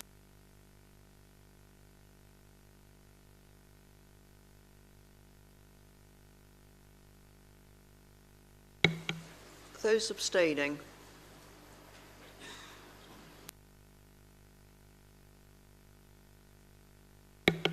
Thank you, members. That's carried. Item number, I don't know number, item B.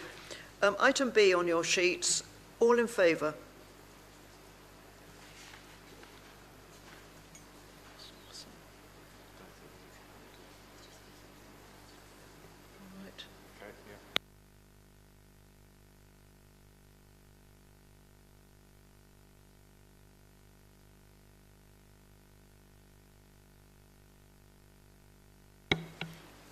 Those abstaining?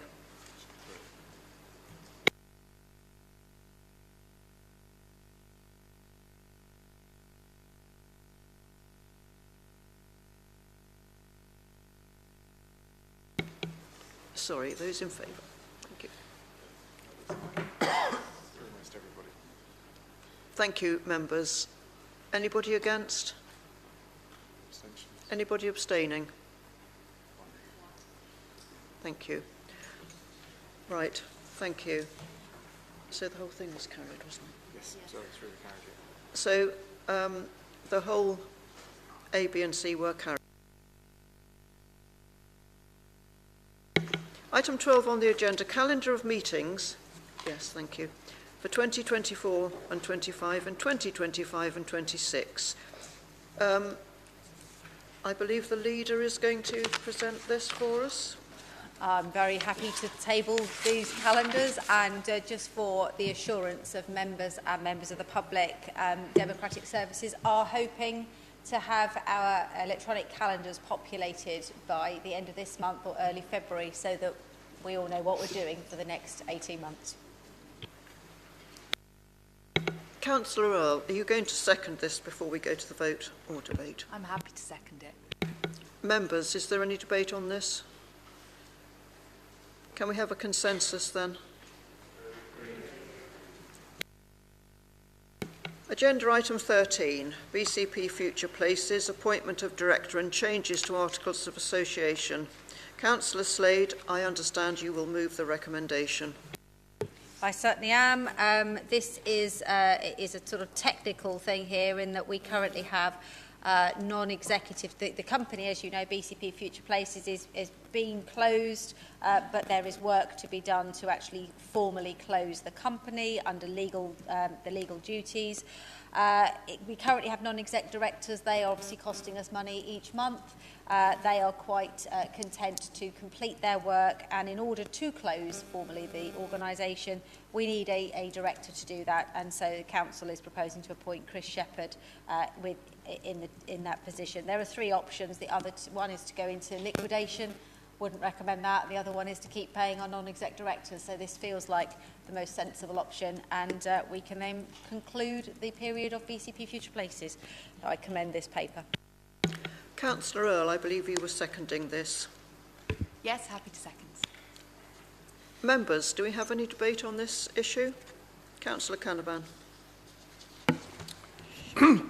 Thank you, Chair. I welcome paragraph 1 in the background to this paper, because it confirms the view which we've held for some time, that this company was never needed in the first place. And I also welcome the indication that the existing directors will resign tomorrow. I want to seek a couple of points of clarification, if I may. One is, can you please confirm the final, absolute final date that this company will be closed down? And also, could you clarify why is it necessary for powers to be delegated to the Chief Executive to appoint additional directors if we're closing it down? Any more members wishing to speak? Leader, can I ask you to sum up?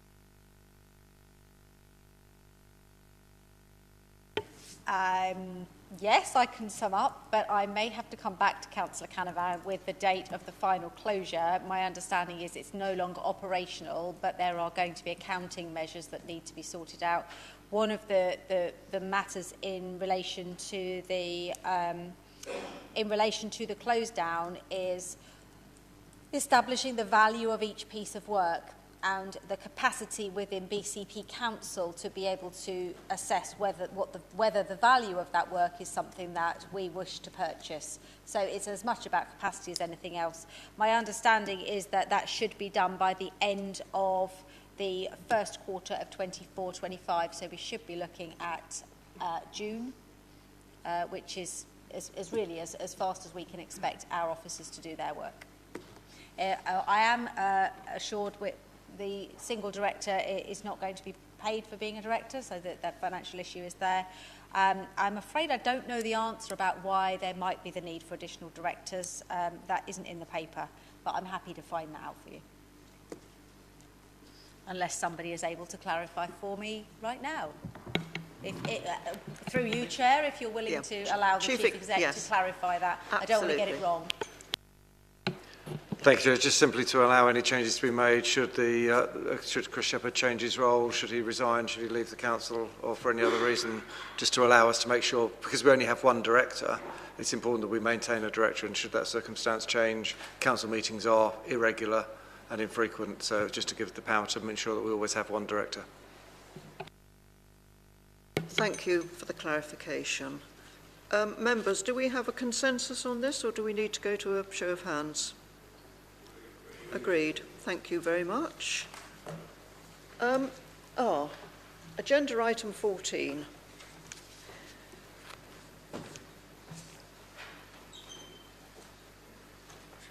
Thank you.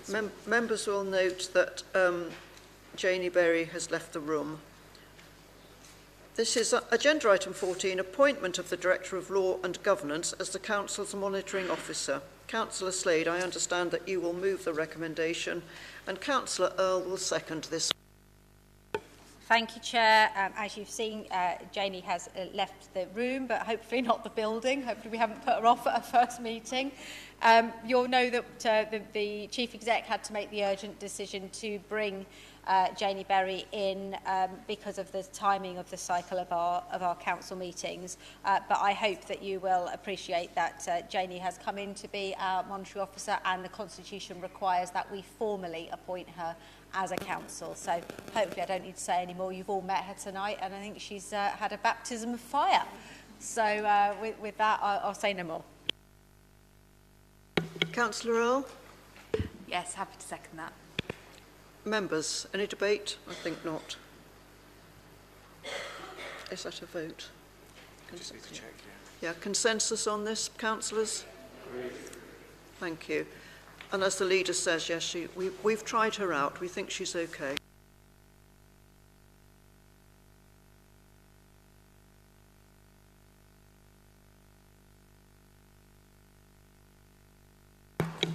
Members, agenda item 12, notices of motion in accordance with procedure rule 10.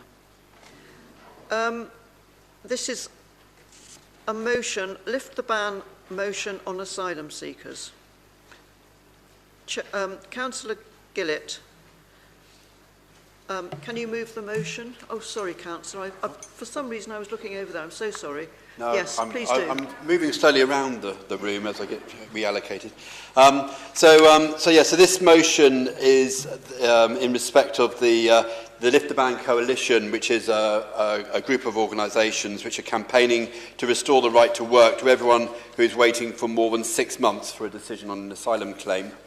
I want to focus on the reasons that are very pertinent to BCP and ICM, which is the Asylum Seeker Support Agency, which is based here in Bournemouth on Holdenhurst Road. Most asylum seekers are able and willing to work, but instead they are completely dependent upon the state, the council and charity support. In BCP, where they are housed by Houses for Ukraine, Green Pastures or ICN, the council receives no council tax, equating to between £75,000 and £200,000 a year in lost revenue. The asylum seekers are willing to work and to support themselves, and yet they find themselves forced into squeezing the resources of our local charities. In a national survey, 52% of asylum seekers were forced to use food banks at some point during their application. This compares nationally with 6% of children and 1% of adults in the general population. Not allowing asylum seekers to work is needlessly putting pressure on the food banks in BCP. And this is particularly absurd when most asylum seekers who have remained in 6 months within the process are in professional jobs from their originating countries. The final pressure on the ban, which I'm just going to cover, is that when the refugee status is granted, the immediate drop in support which then occurs is often given at very, very short notice. It can be as little as a week. It's supposed to be 28 days, but quite often it can be as little as a week. And that has led, within BCP, to a large number of people being made homeless. In fact, in an FOI which was done at the end of last year, 90 asylum seekers were registered as homeless in the first 10 months of 2023 in BCP, putting unnecessary pressure on our local groups such as ICN, Hope for Food, Faith Works, the Trussell Trust and St Mungo's, all of which are being needlessly stretched by this, and we need to allow the economy to flourish. That's it. Do you have a seconder, Councillor? Councillor Rigby, thank you. Thank you, Chair. Yeah, really pleased to be able to second this. I think it's such an important motion to bring and such an important thing which BCP Council should add its name to and begin to use our voice to campaign for the dignity of asylum seekers here. I was going to stand up and rattle off a load of figures about how long asylum claims take and how long people are here and how long people are living in hotels for, on barges for, how they're isolated and how it is really impacting people's mental health.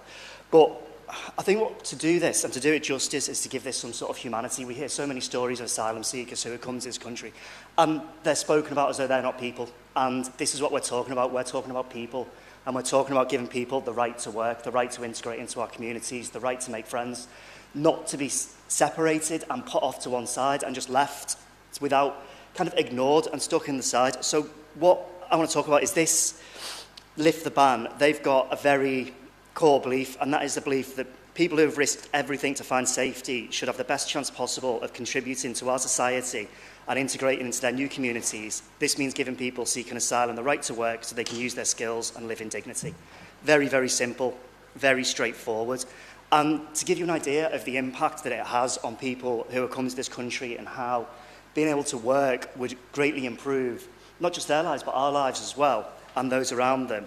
I want to read something from an asylum seeker who is currently living in Bournemouth, and they're involved in Vita Nova's Celeste programme, which is using art and performance to for people who are both in recovery and who have English as a second, third or fourth language. And they've worked a lot with a lot of the asylum seekers currently here, and they put on a fantastic nativity play called The Refugee Nativity, and also a play called Hopeful earlier last year. You should really go and look at it.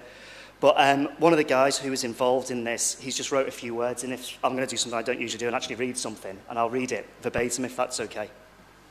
Vita Nova provides us with the opportunity to enter the society because of the friendly and intimate relationships it promotes between people, especially refugees. Through Vita Nova, I have made many friends, each from a different nationality. Vita Nova taught me some of the culture of England and led me into society. When I came to Vita Nova, I was alone and eager to continue my work and life in art. Vita Nova made this possible for me and allowed me to act again and breathe again in the theatre. And now many people know me and respect me and my art. In the future, I can work more easily and better improve my life. I think everyone needs to work, especially refugees. Work helps to learn the language and improve conditions. By working, it is easier to get into the community and learn English culture. Unemployment causes depression, and certainly no society needs depressed people. And finally, when we are able to work and have permission to work, we can also pay taxes, and this will reduce the government's additional expenses for accommodation and food for refugees. I'm going to leave it there because I think that says everything, Chair. Members, is there any debate on this? Councillor Farquhar.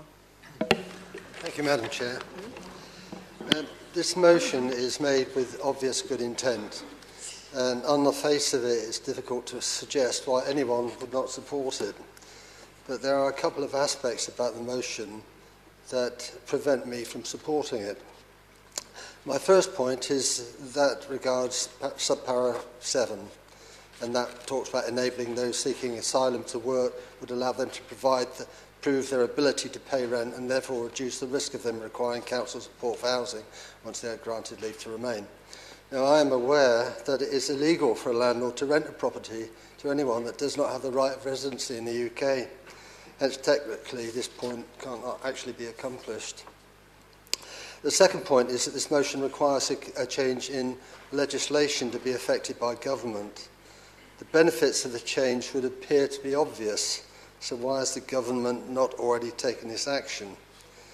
Herein lies the weakness of this motion, as we do not know if this change has been considered by government, and if it has, what are the reasons for not implementing it?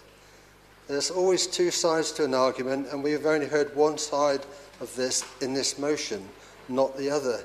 And I would like to understand why the government has not taken this seemingly obvious action before. Could it be that the government believes that such a step would actually increase the numbers of people seeking asylum in the UK? May I also suggest that the real cause of this problem is the length of the time the asylum process takes, and that the answer to resolving this problem is to speed up the asylum process. This is a matter for national government, and as a local authority, we should not make recommendations to government without the authority having a full understanding of all aspects of the issue. And for this reason, while sympathising in every respect with the humanitarian issues that have been identified and raised tonight, I can't support the motion. Thank you. Councillor Farquhar, I did call you initially. Second rights, Chair. Similar to Councillor Bartlett, I've got my query relates to perhaps the wording of the resolution or resolve that we have here. For myself, the council believes is a preamble. It's the gist. It's the resolution which is important. And the resolution in this particular case is the second part is for the leader to write to the appropriate Minister or Secretary of State to lay out, from our perspective as a local authority. And I think that's right, and that's what a local authority should do, that there should be changes within the legislation. But my query on the resolves to is on X, which is join the Lift the Ban coalition, which is campaigning to restore the right to work. I'm not convinced that that is the correct terminology to restore the right to work, because technically I don't believe that they have the right to work. So I would ask perhaps that there is a small amendment on the wording to remove the word resolve and to restore, and to put another verb or noun in there, simply because I don't believe that this actually suits the council to restore. It's not within our power. Thank you. To resolve, I should say.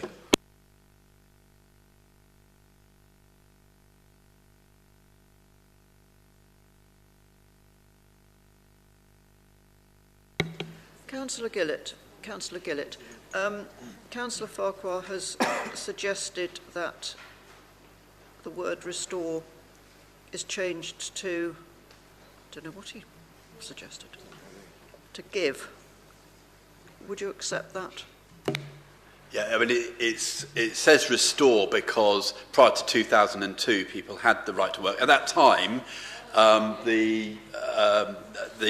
it was much quicker to go through the asylum process, so it was deemed that it was they were joining up with other international agencies, so it was deemed that it wasn't important because at that time most asylum cases were going through in about in 2 to 3 months, whereas so that's why it's become a pertinent issue, because prior to 2002 asylum seekers did have the right to work.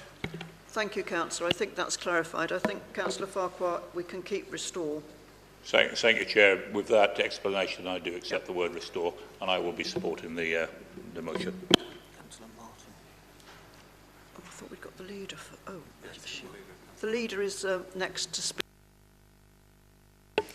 Thank you, Chair. I completely support this motion and just want to reassure members that this has been fully discussed with suitable officers. When we were asked to consider this motion, I went to Kelly Ansell, Director of Communities, and to our specialist officer who works with asylum seekers and refugees to understand the implications of what the Lift the Ban Coalition was asking of us, whether there was a financial cost to the council and whether this would actually be something that was meaningful. one of the things which they explained to me, and which has become obvious in the work that we do with Kieran, is that when somebody is given asylum in this country, after whatever period that it might be, they are typically given 7 days in which to leave their temporary accommodation. That is not time for them to be able to gather a deposit, get a job, be able to evidence to a landlord that they are in a position to pay the rent. If we allow people to work during the time that they are asylum seekers, after a period of 6 months, which we understand from the professionals involved with working with asylum seekers, it can take 6 months for them to settle, be in the right place, and actually be in the right mindset to be able to cope in this country. And if we restore that right, we can give them the opportunity to firstly pay their way and reduce the burden on the taxpayers, but secondly, to be able to establish themselves in work and then go on to be able to go out and not become emergency housing cases for us to have to fill. So I think that that fear is unfounded.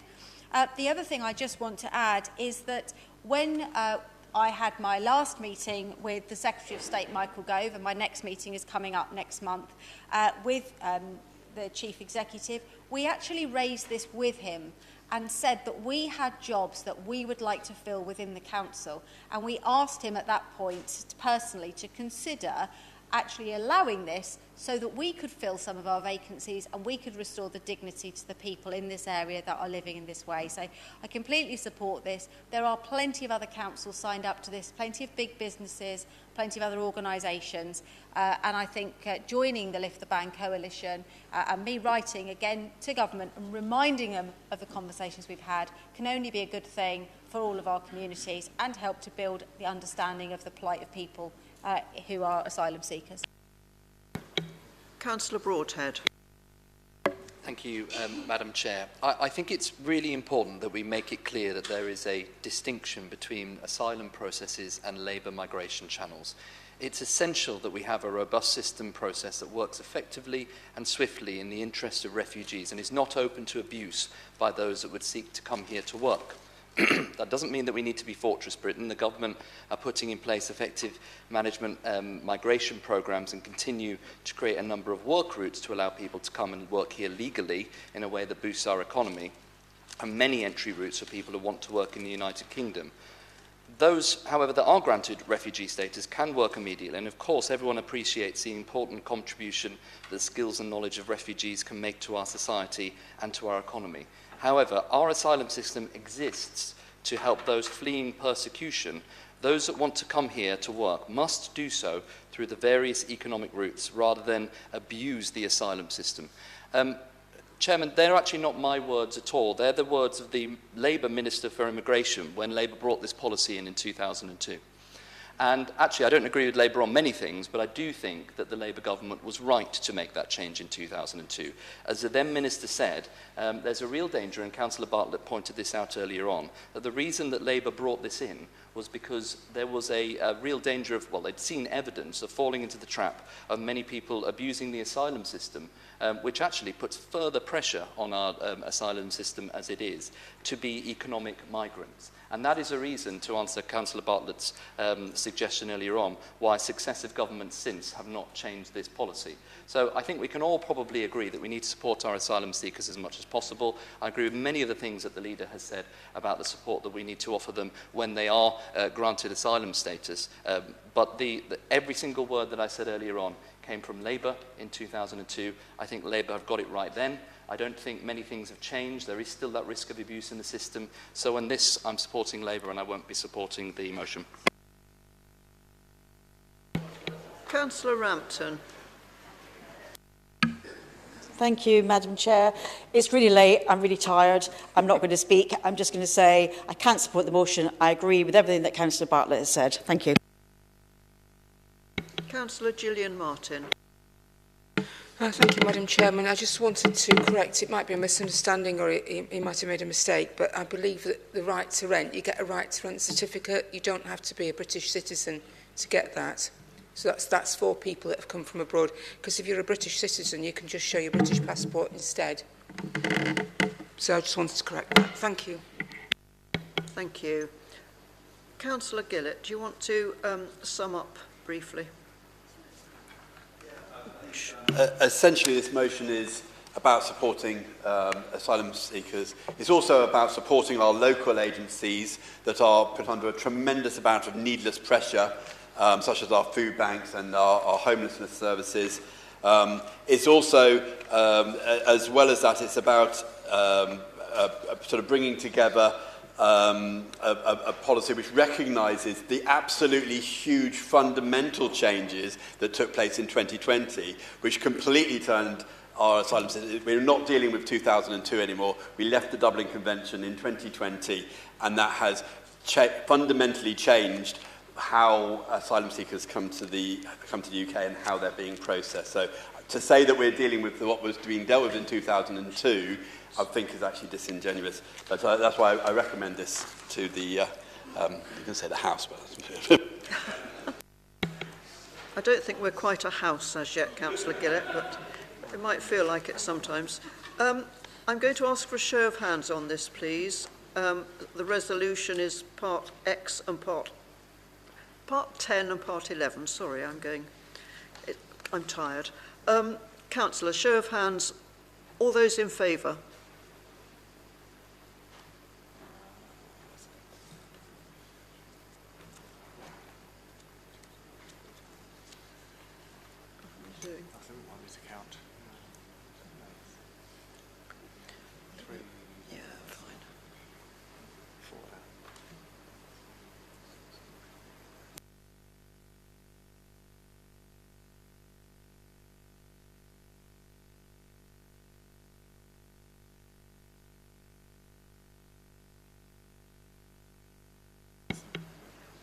All those against?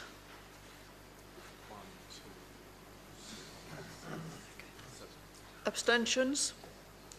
Right. Thank you. So that's passed? Yep, it's passed. Thank you. That resolution is passed.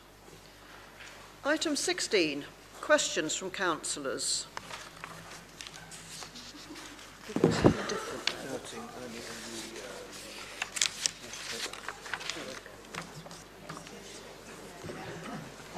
Right, thank you, members. We've got 2 questions from councillors this evening.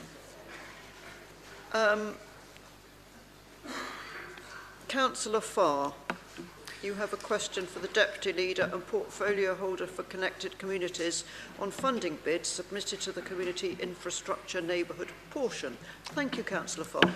Thank you, Madam Chairman. Last summer, Councillor Adams and I supported a funding bid via the Community Infrastructure Neighbourhood portion for Fernheath Community Sports Association, which was to match much needed upgrade for their multi-use games area.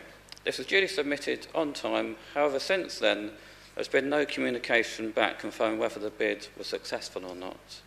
Because the assessment panel has been repeatedly delayed in making the decisions, this means the local charity was left in limbo regarding the availability of funding, not knowing if they should seek funding elsewhere, so the facilities were left unusable, unfortunately, and leaving them in a position whereby other funders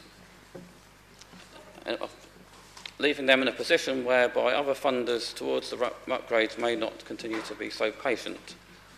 At the time of writing, on the 15th of December, it currently stated that the following on the council website: round 5 will open on June 23, with bids accepted till the 31st of July 23, and we'll announce successful grants awards on September 23. Further down the page, it goes on to state round 5 closed 31st of July. Successful bids will be announced in November 23. It is now January 24, 5 months later. Please, can the Cabinet member confirm the date when the successful grants will be announced, so that Fernheath Sports Association and other charities will have an idea when funding will be granted? Thank you.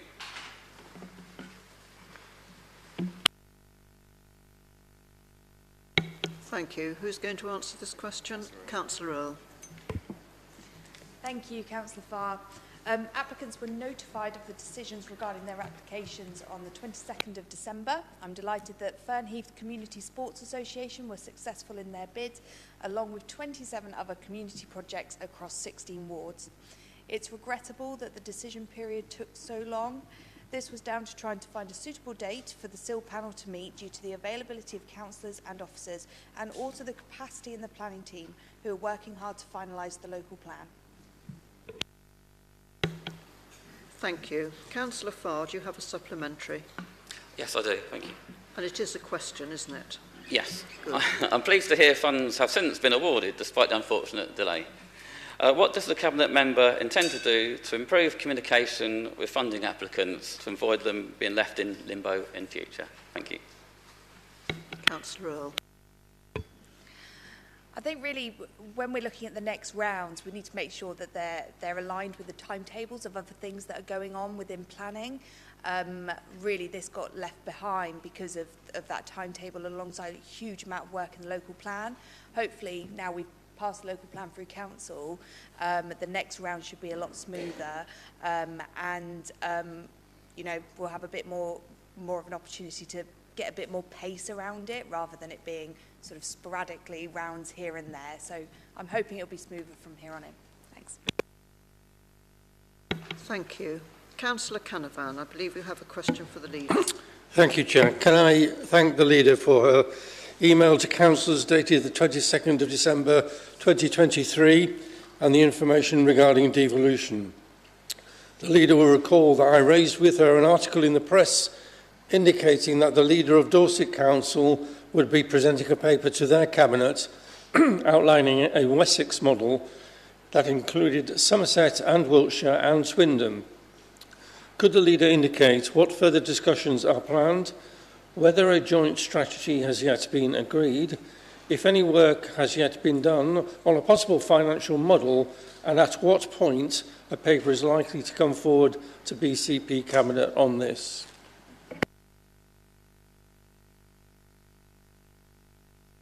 Leader. Thank you, Madam Chair.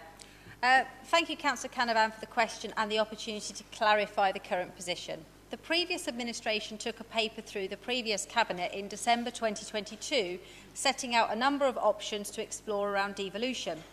This gave authority to the Cabinet to continue to explore options. At the time, there were 4 options: Pan Hampshire, a partnership with Dorset, Great South West and Central South. At that time and now, there was a view that we would not be interested in a mayoral model. Just stress that is still the case. The papers at the time looked at the pros and cons of each option, and we continued to look at them when we came into council in the summer.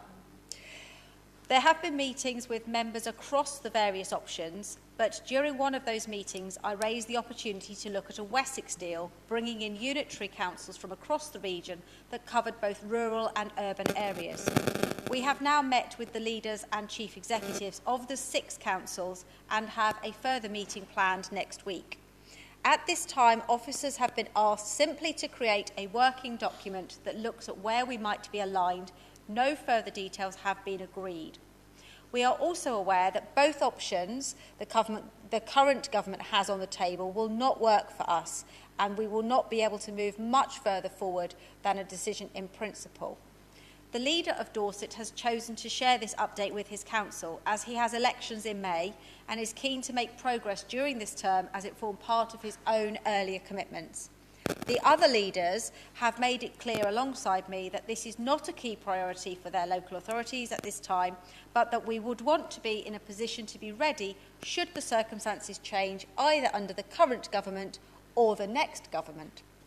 I would expect to bring forward a paper to Cabinet in the early summer with an update on the options that remain open to us as councils, and no decisions or significant spend will be taken without the full democratic process being followed.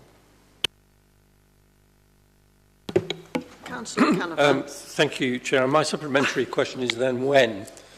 Because at the meeting of the ONS South West meeting this morning, a report was given by both Devon and Cornwall about substantial progress which they have made on a devolution model which does not include a directly elected mayor. So they're well underway in those authorities, and devolution is coming. So when, through you, Chair, are we as a council going to be able to take a view on this, look at the risk, look at the options, and look at what the potential situation is in terms of funding from government? Thank you.